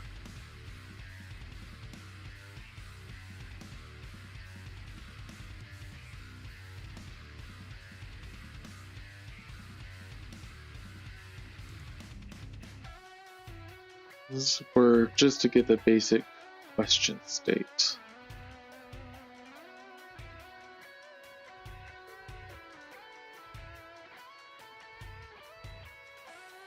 So what they did is they had each, I guess, UI instance or page or whatever subscribe to this, and then they published it.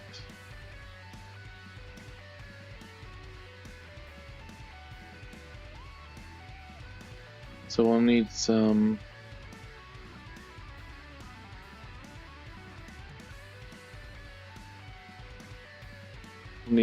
messages.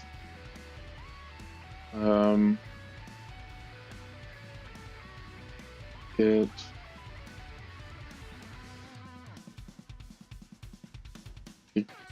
that's the best thing I could think of right now. or query instead of get a request.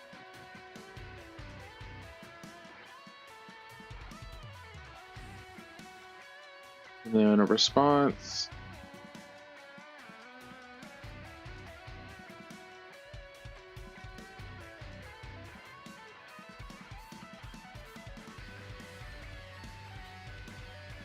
Basic question state response.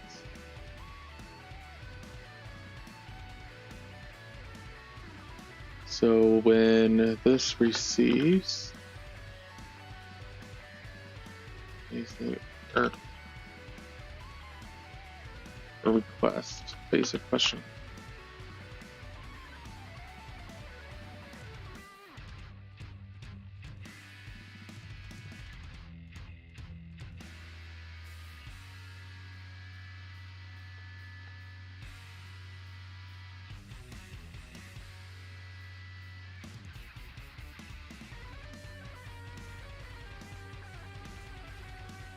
I don't need a response.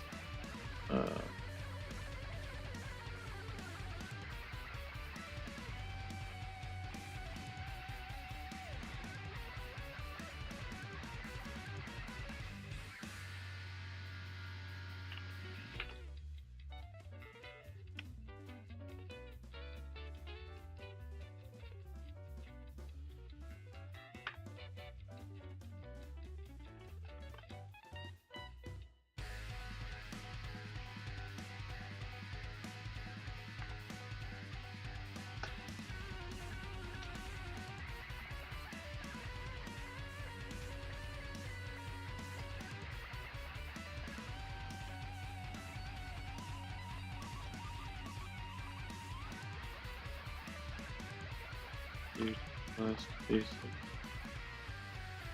Alright, so what is my state? I'm going to convert it to a dictionary and send it. I don't care about it being a last to write wins.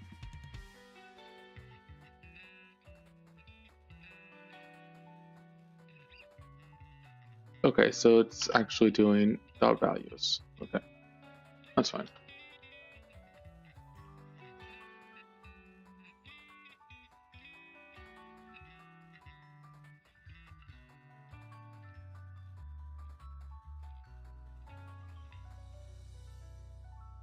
So this will be the UI. And it'll get that list and it'll display that list, right?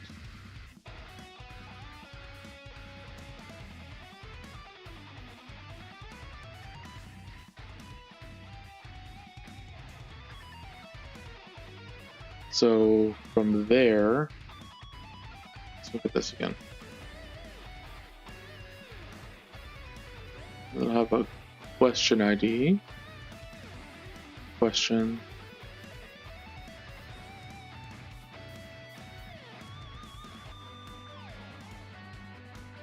to a new folder of queries.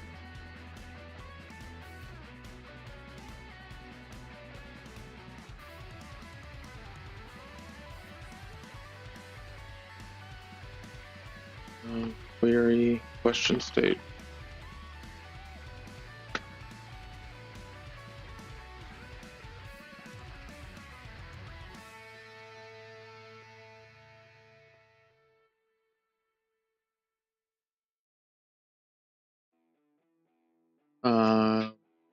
And then the question actor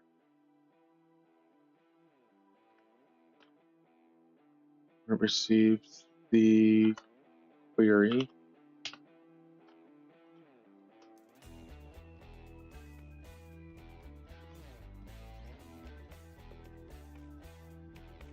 State.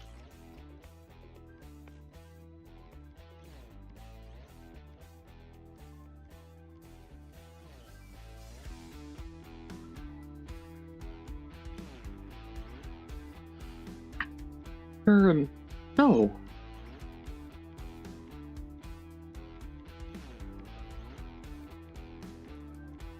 Untyped. You are a typed. Okay. What don't you like? just has to be command.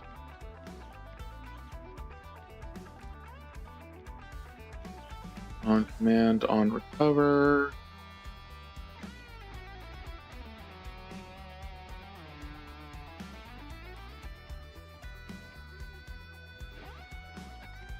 All right.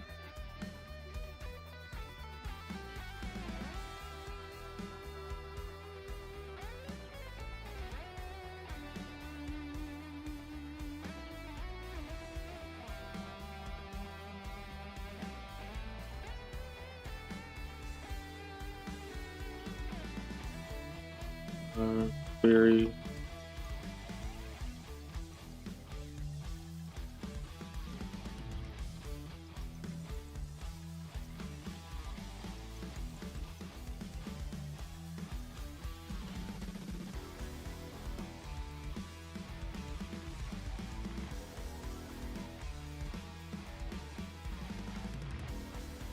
Oh, because it's not a command.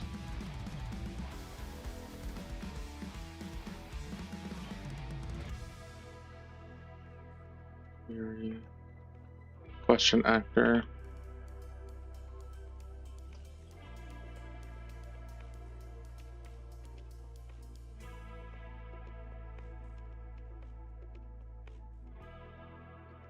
All right.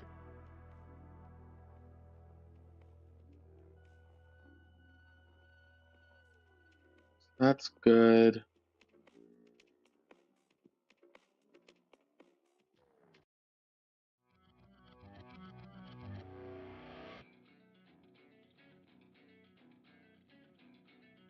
So even if I move this to a saga for some reason, you know, the saga is going to be filled with requests for the state. It should process it way fast enough for me to query the state while and answer vote.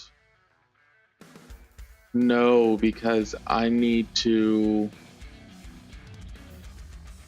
push. That's right. So the saga is going to push commands or updates to the clients. So that's what I need to do. Actors, new folder.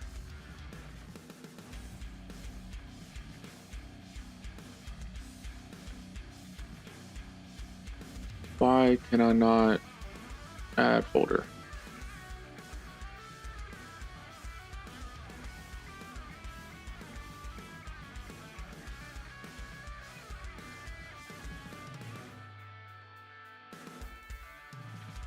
See here.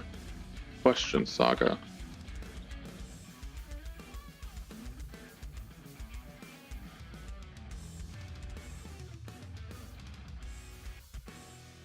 Exit question saga.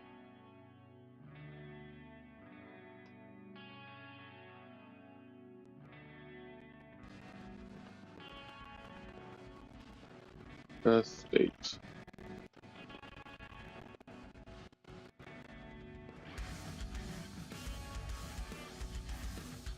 So add folder. Move that in there.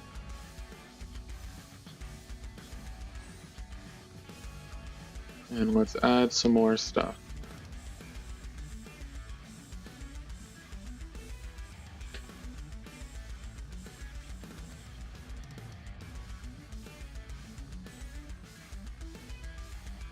Oh, I still, okay, yeah, I'm good, I'm good. I got this.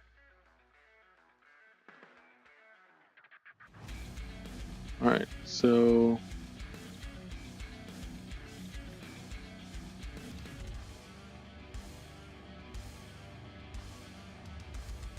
identity.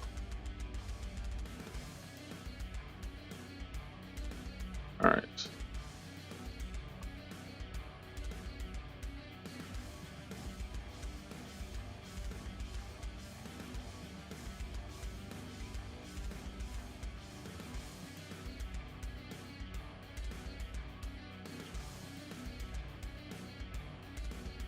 So saga is the question saga. Question saga ID.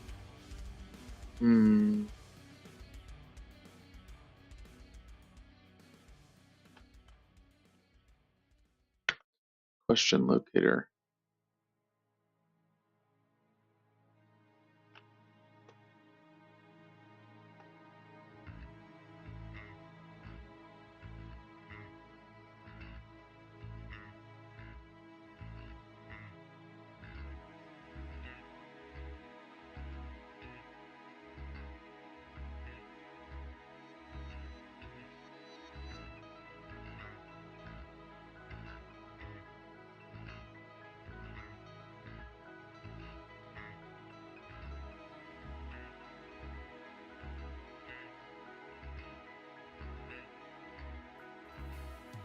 Message acquire.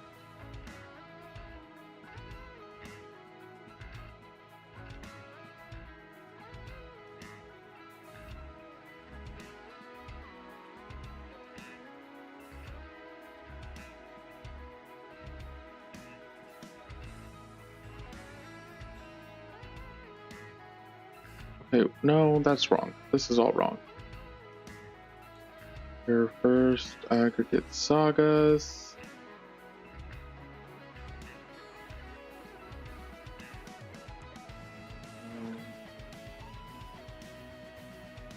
iMessage acquire.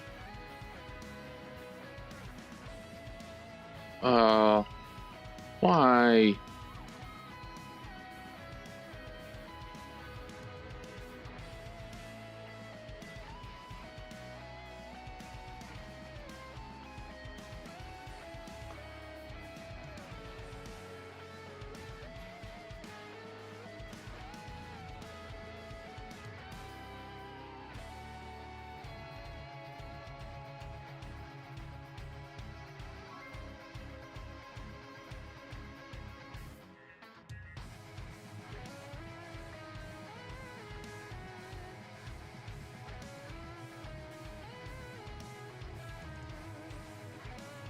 All right.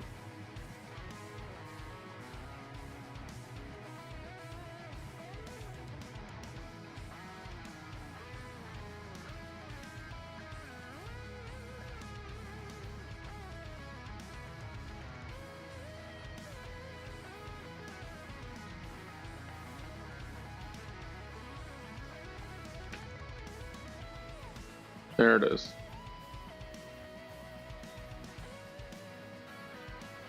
Okay.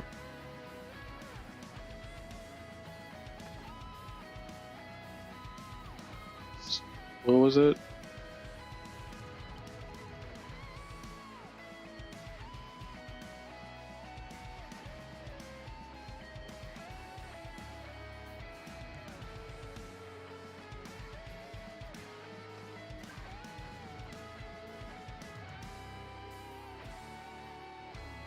Question actor. And then question created. Interface.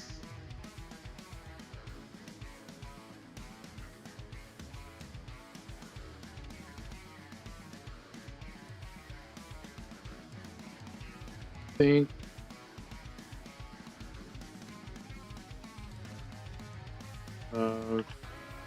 Question. Not question. Events.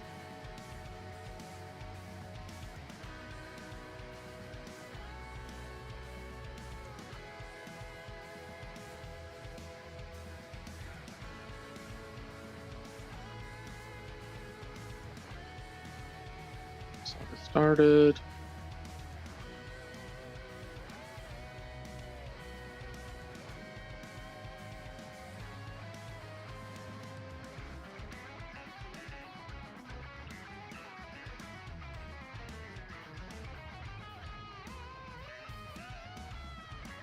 I don't know what state we want to handle though.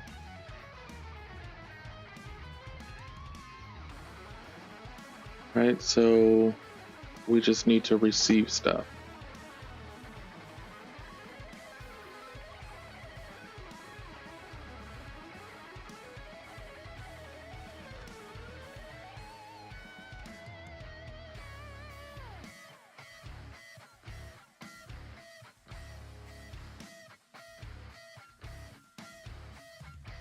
Untyped persistent.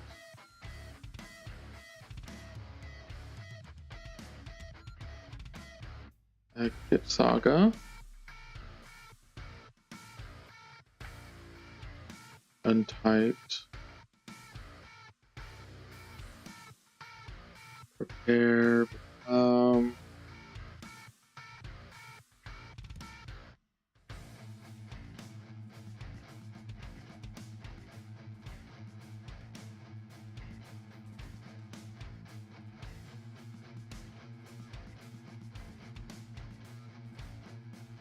Right, so persistence don't receive execute commands. Let me verify that. It's not how I want it to be.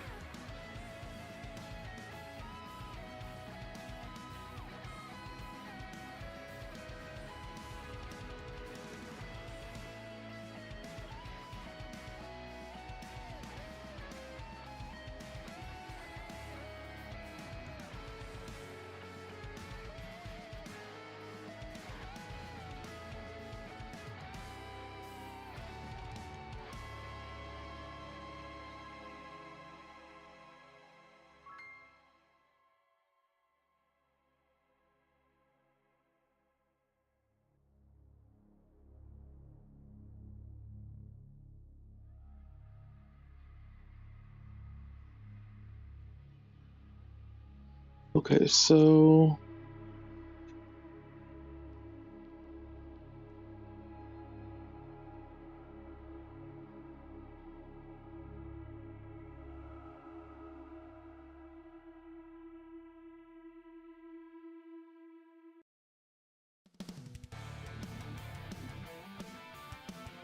I think we still need to do a saga. We just have to do commands.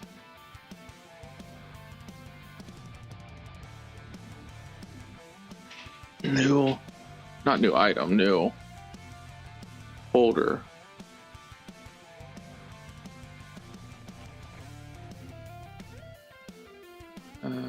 Class.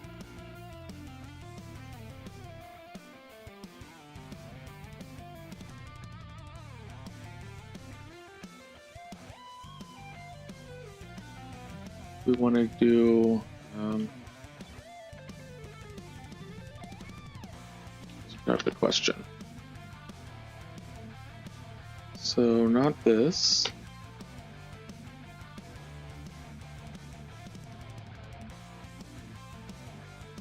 Saga. And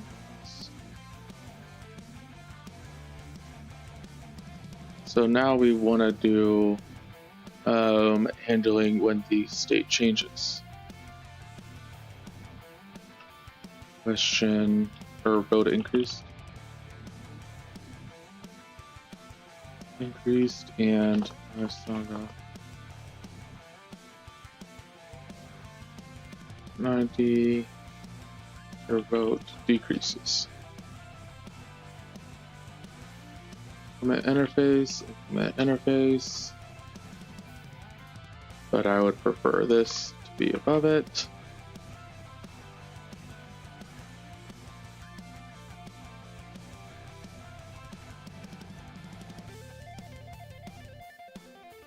All right, so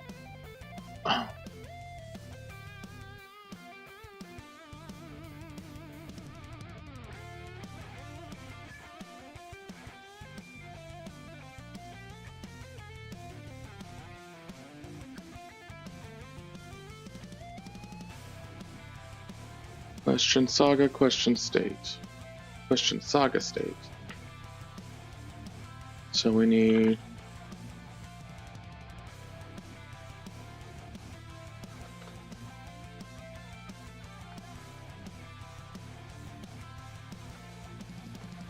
a dictionary.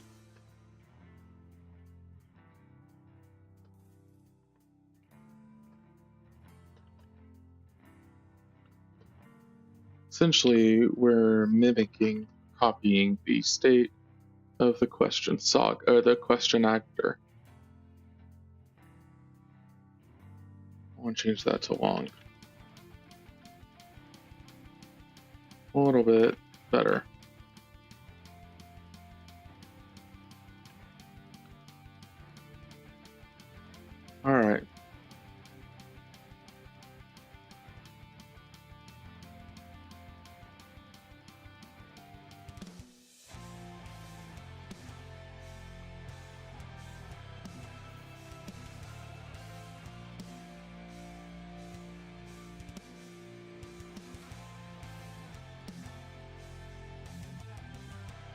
Hi, Saga handles, all that. So we'll need to do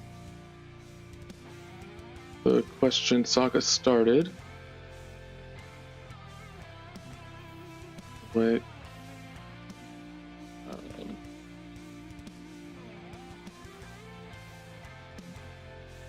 Public dictionary string long row list.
I don't know why that had trouble.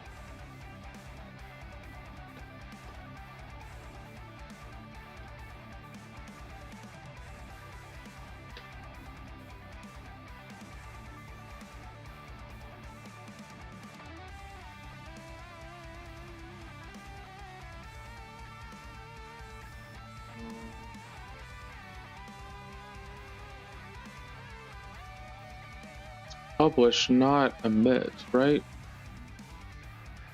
No, it's emit. Yeah.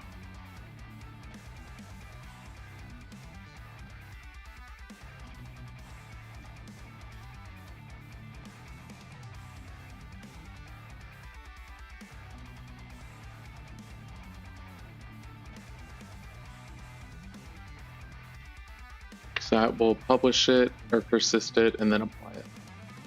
I don't know why I'm doing publish.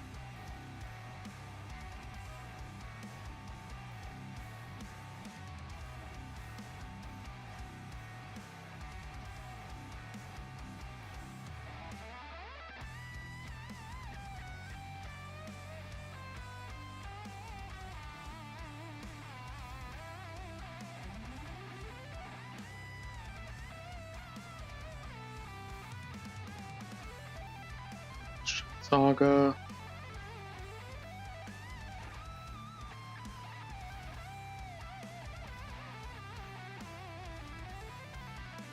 Add new item.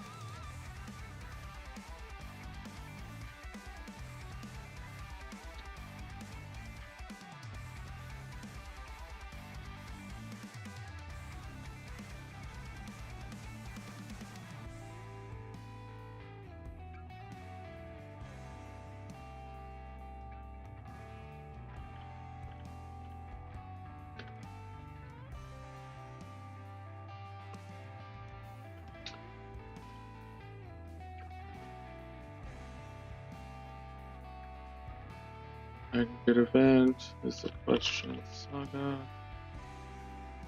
Saga B.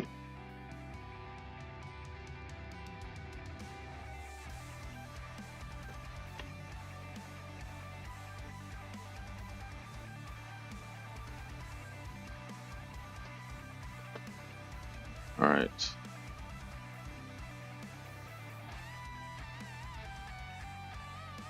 Yep.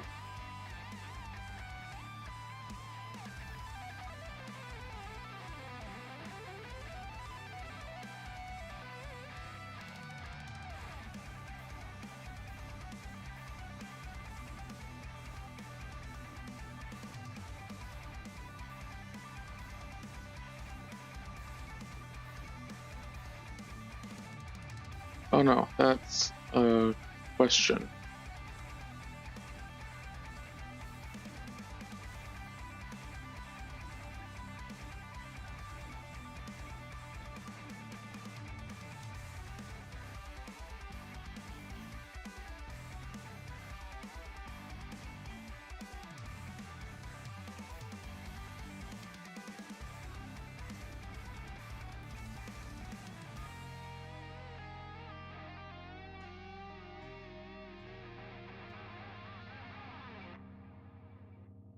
So we're keeping the state twice. That's not great.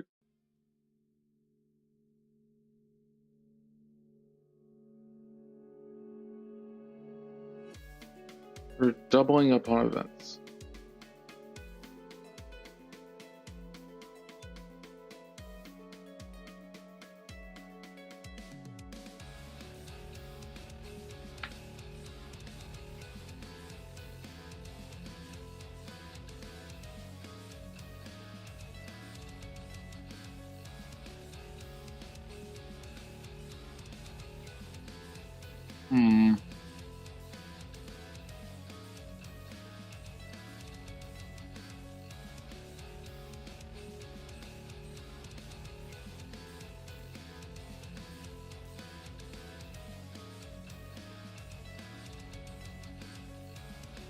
Init receives, init receives. Somewhere it says be careful with become. So I want it to be a memory state. Okay. So really, this isn't a thing. It's going to be a soft state.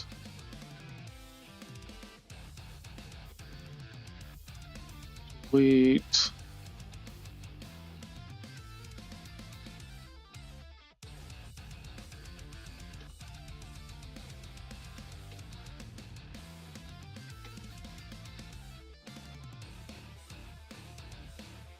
Yeah, I like this a lot better.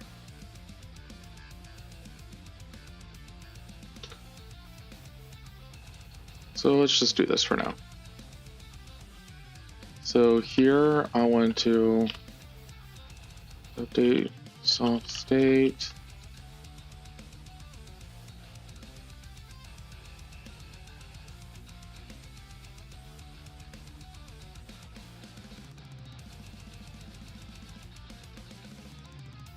That's essentially what I want to do here.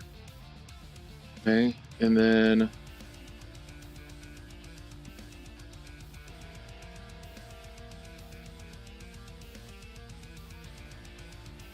I execute to subscribe to question.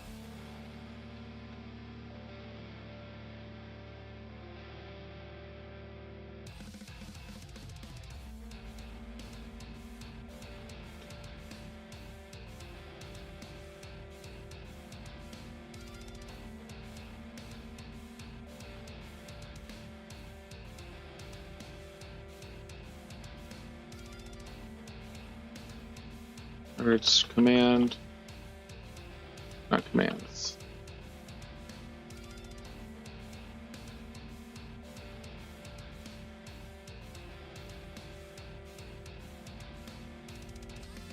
Command, no, you crazy fool.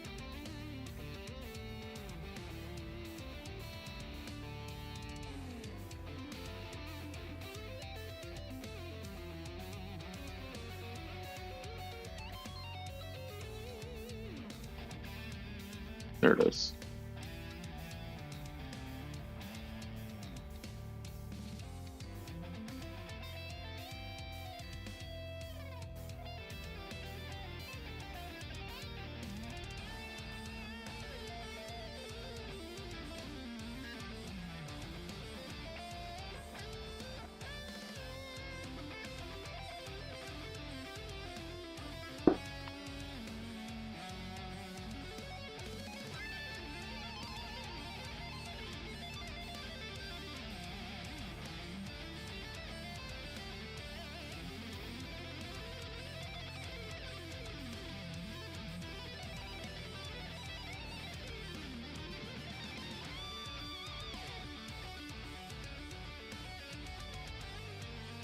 All right.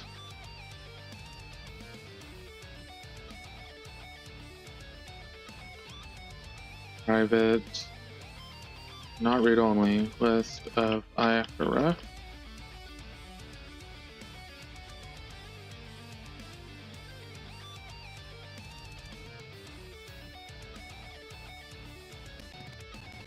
Alright, so well, it's not a new list of icons.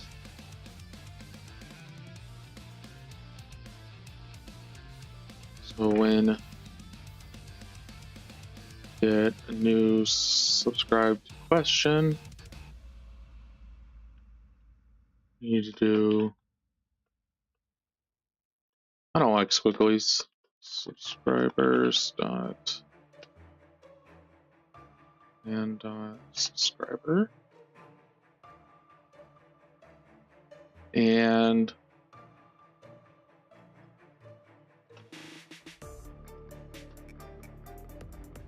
tell.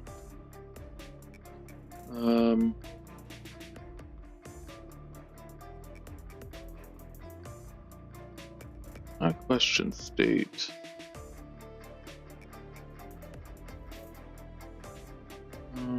Not this.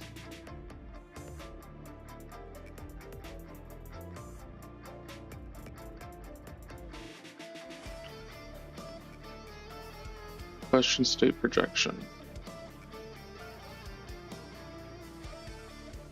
Public string question.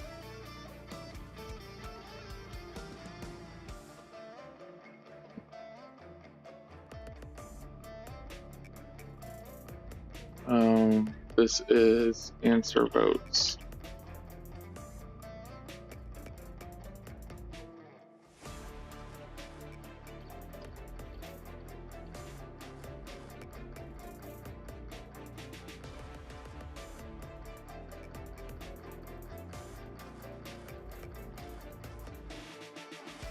So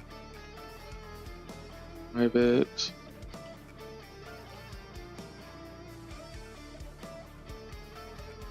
It's actually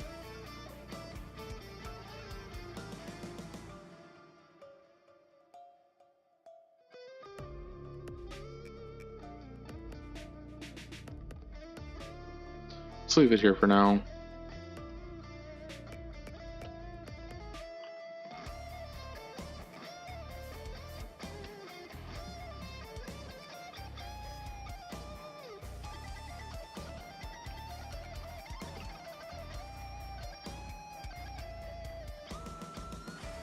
Alright.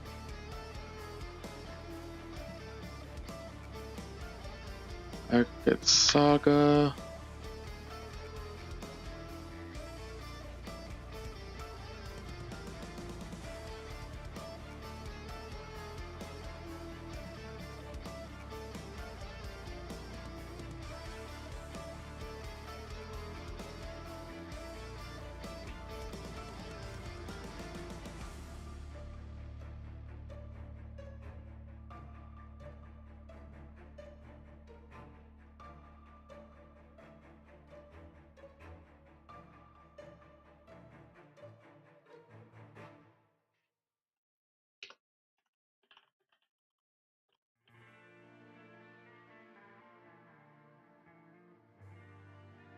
Auto init.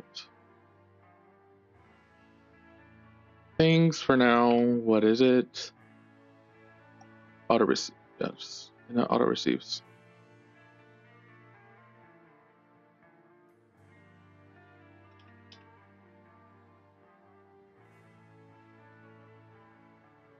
So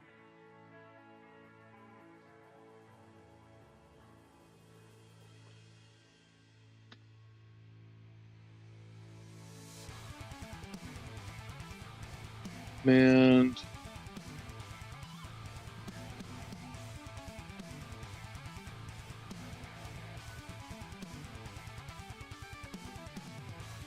create question, increase, decrease.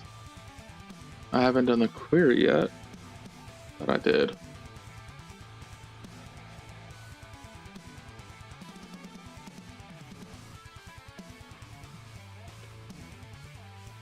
Dispute query. I guess query question state.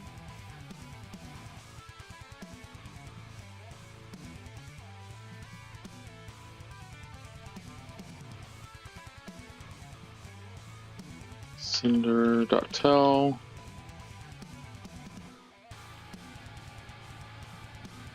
I want to copy it.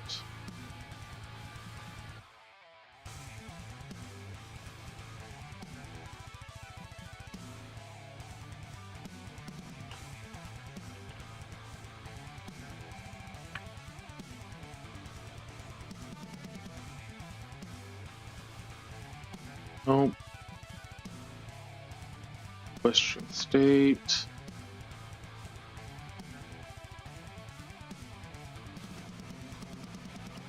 Question state. Copy.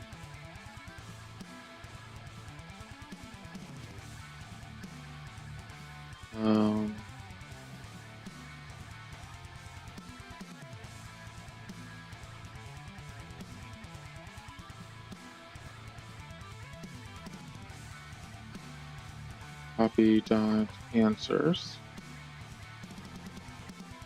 I want to try to remove the reference. So if I update this, right? Or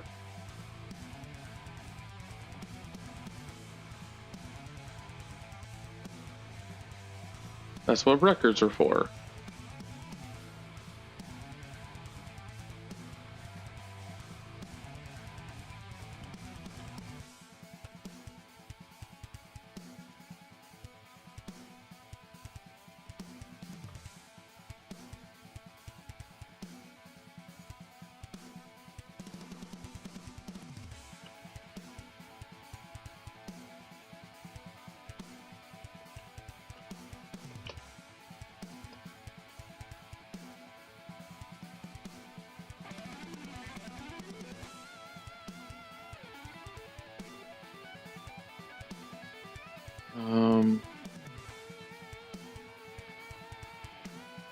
Answer votes.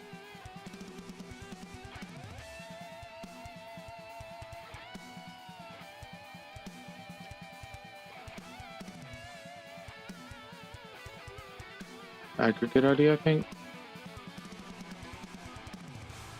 This one.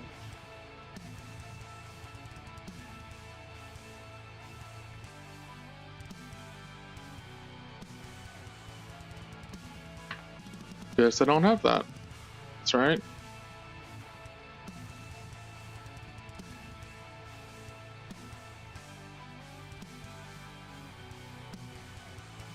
Long.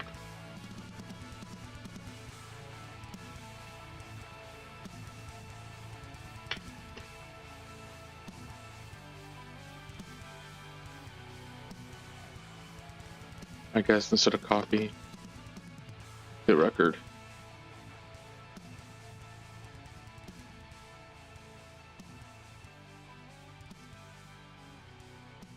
.NET to record remove.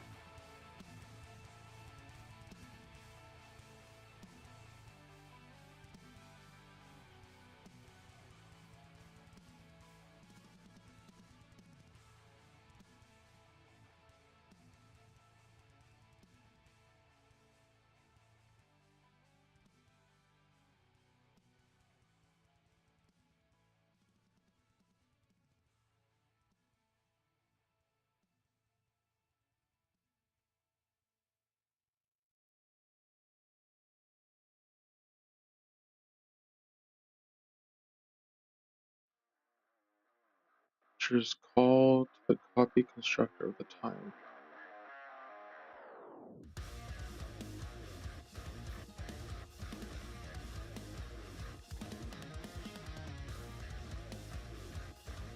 Starting your second approach.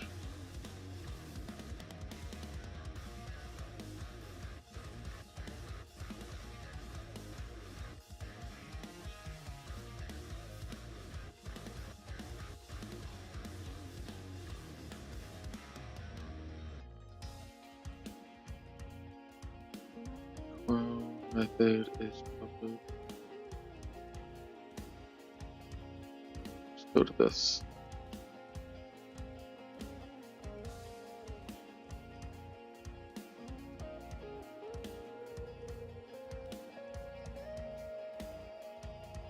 Destruct A with makes a new record instance.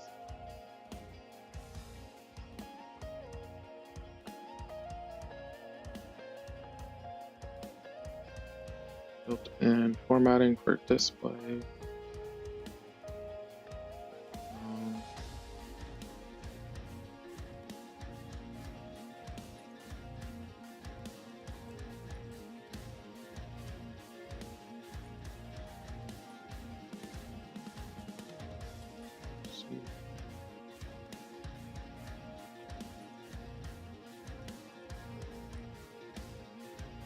Sealed record.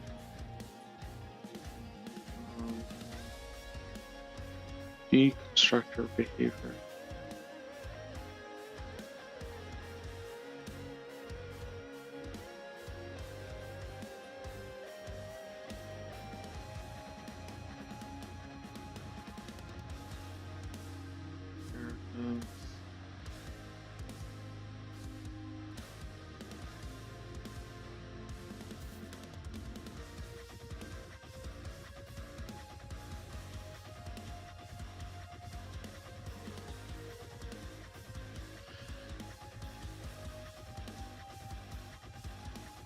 The record type. To copy the state from the parameter of the new instance being created. Okay, so let's do this. .NET to record.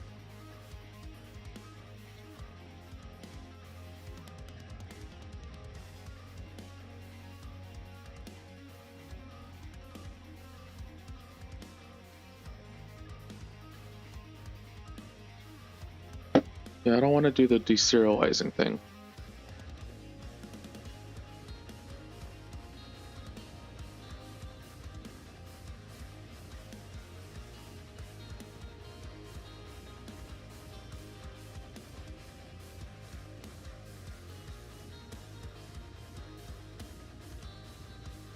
We could do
Where's your instruction?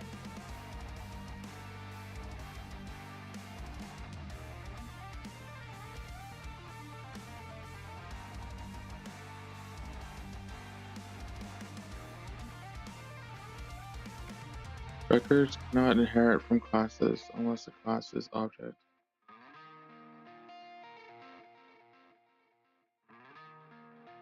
Oh, okay.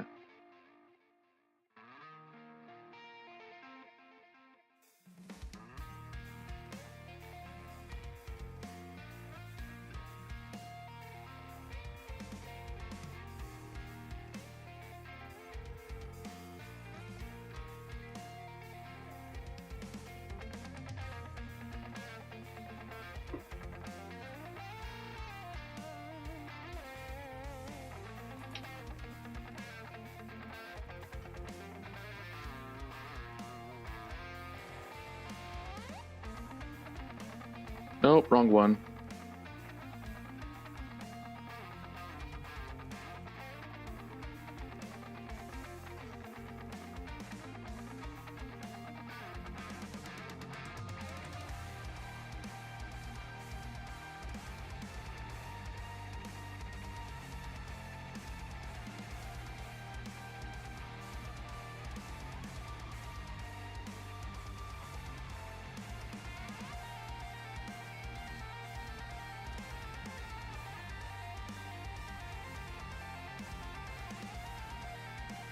Alright, let's do this.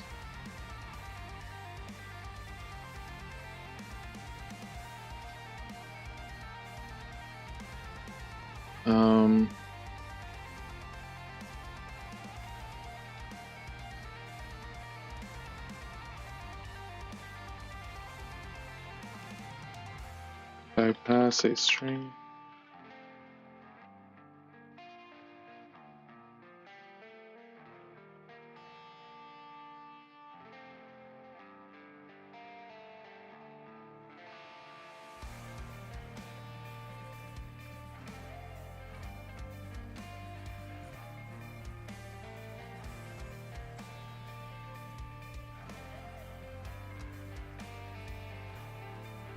No.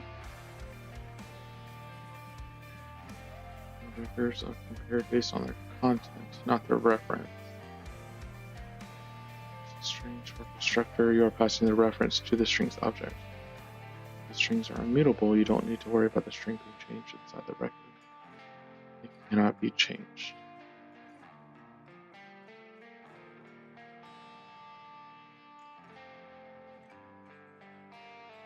The string reference passed to the record will be the same. Okay. If I want to change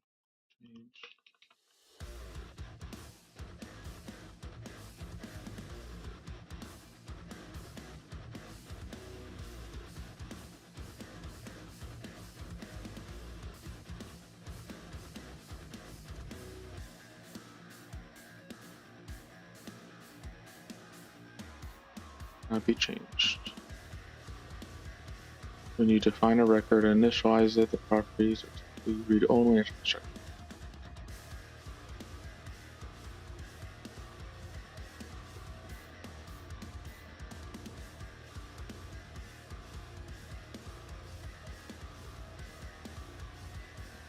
Okay, so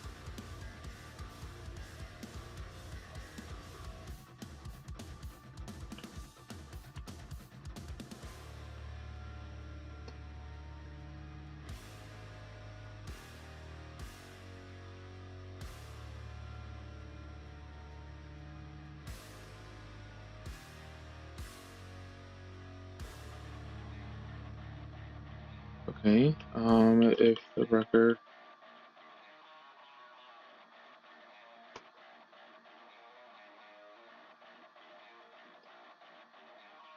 yes, up to the contents of the list. Okay.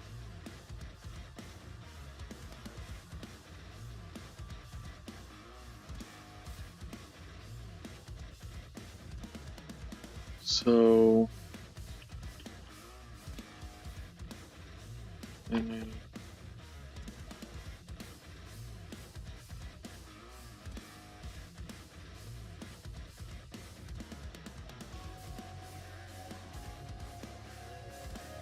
versions will be modified because records are so I copy an object.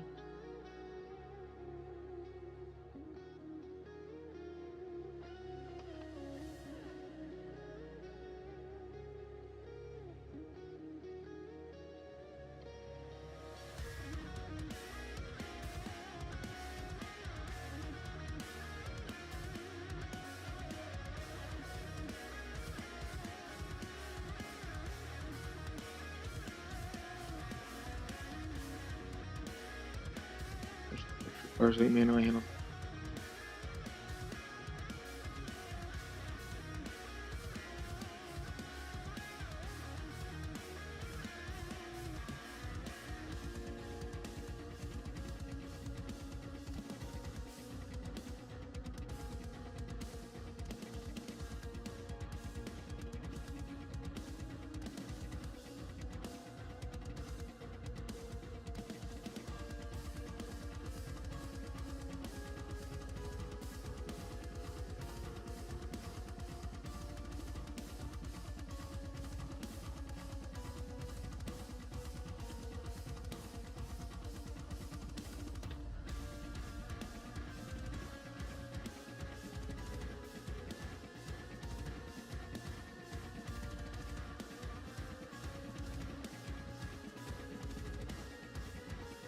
I thought.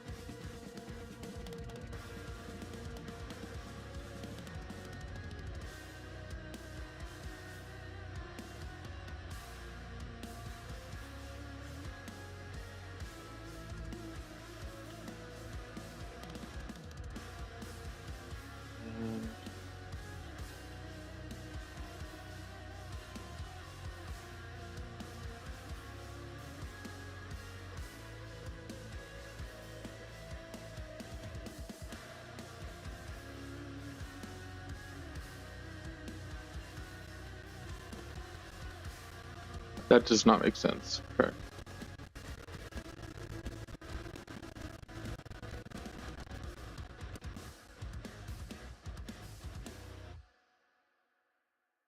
All right, so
where did ChatGPT go?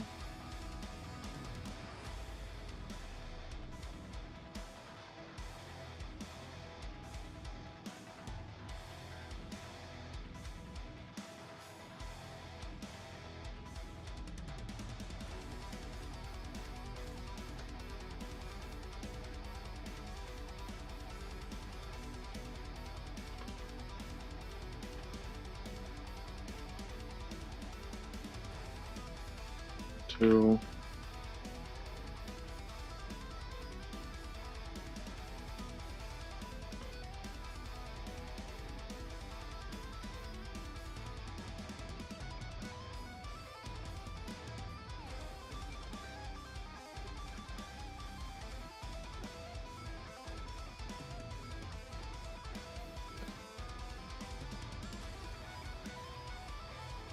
That's what I thought. All right, so pretty much done. I am sorry. I was having a brain fart with all of that. So deep copy. This needs to be private set.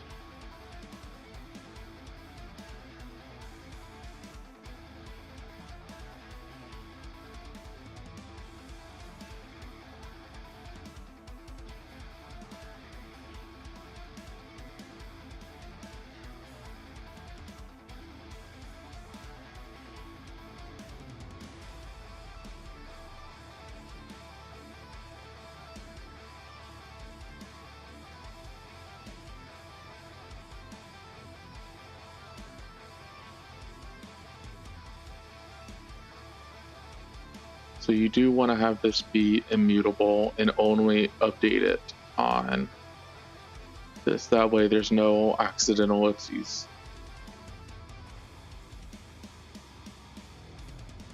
All right. Cool. So question created, deep copy. Now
and then init.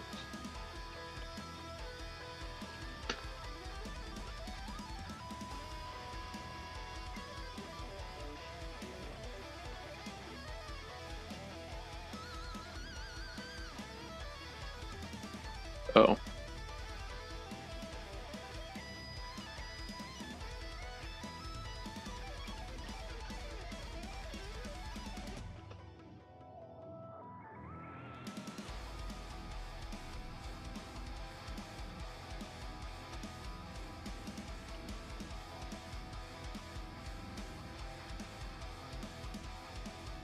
Then this needs to be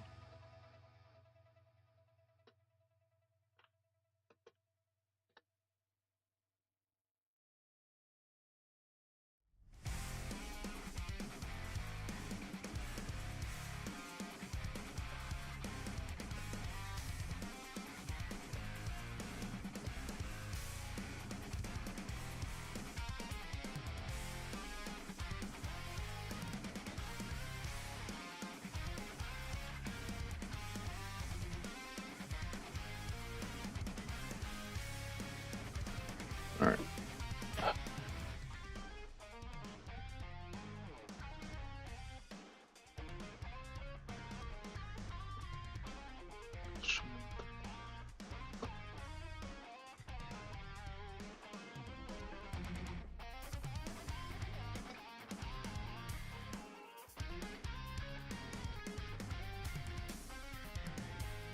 Question manager. How did you do it, Beverage? I saw that in here.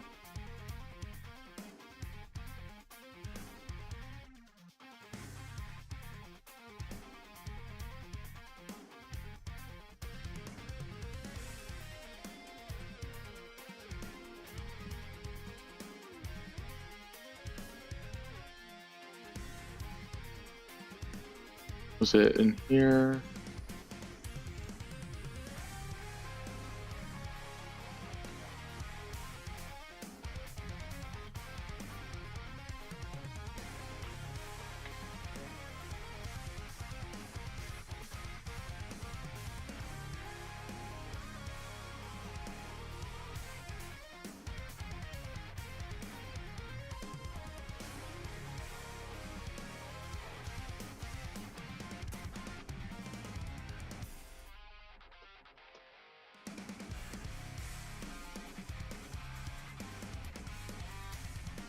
Let's do override.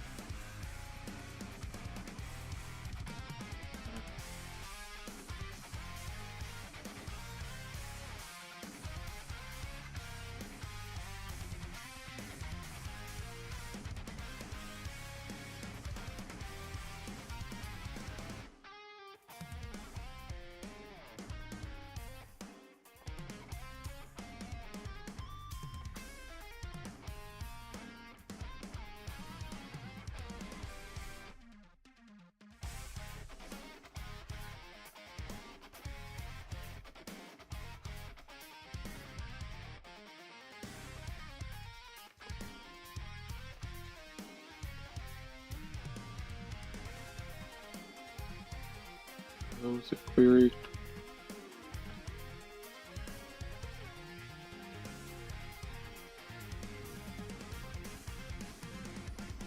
All right.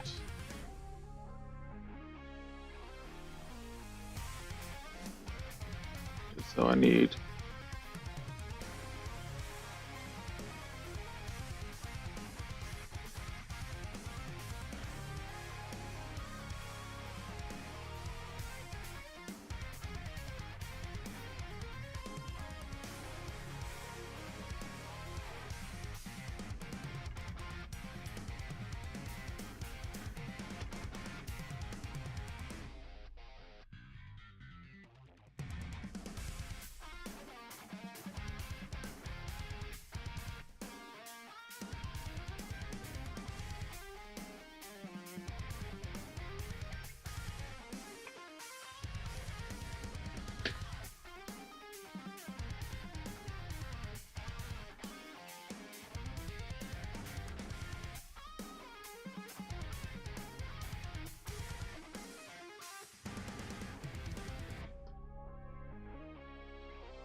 so question and then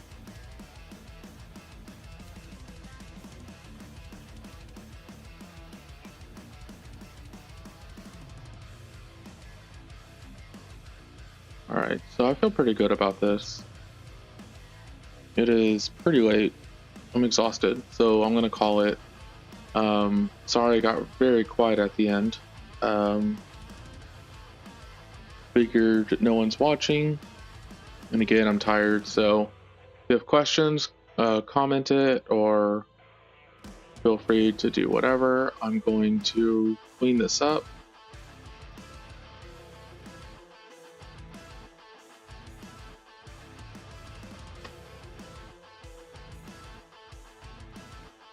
And then let's commit and be done.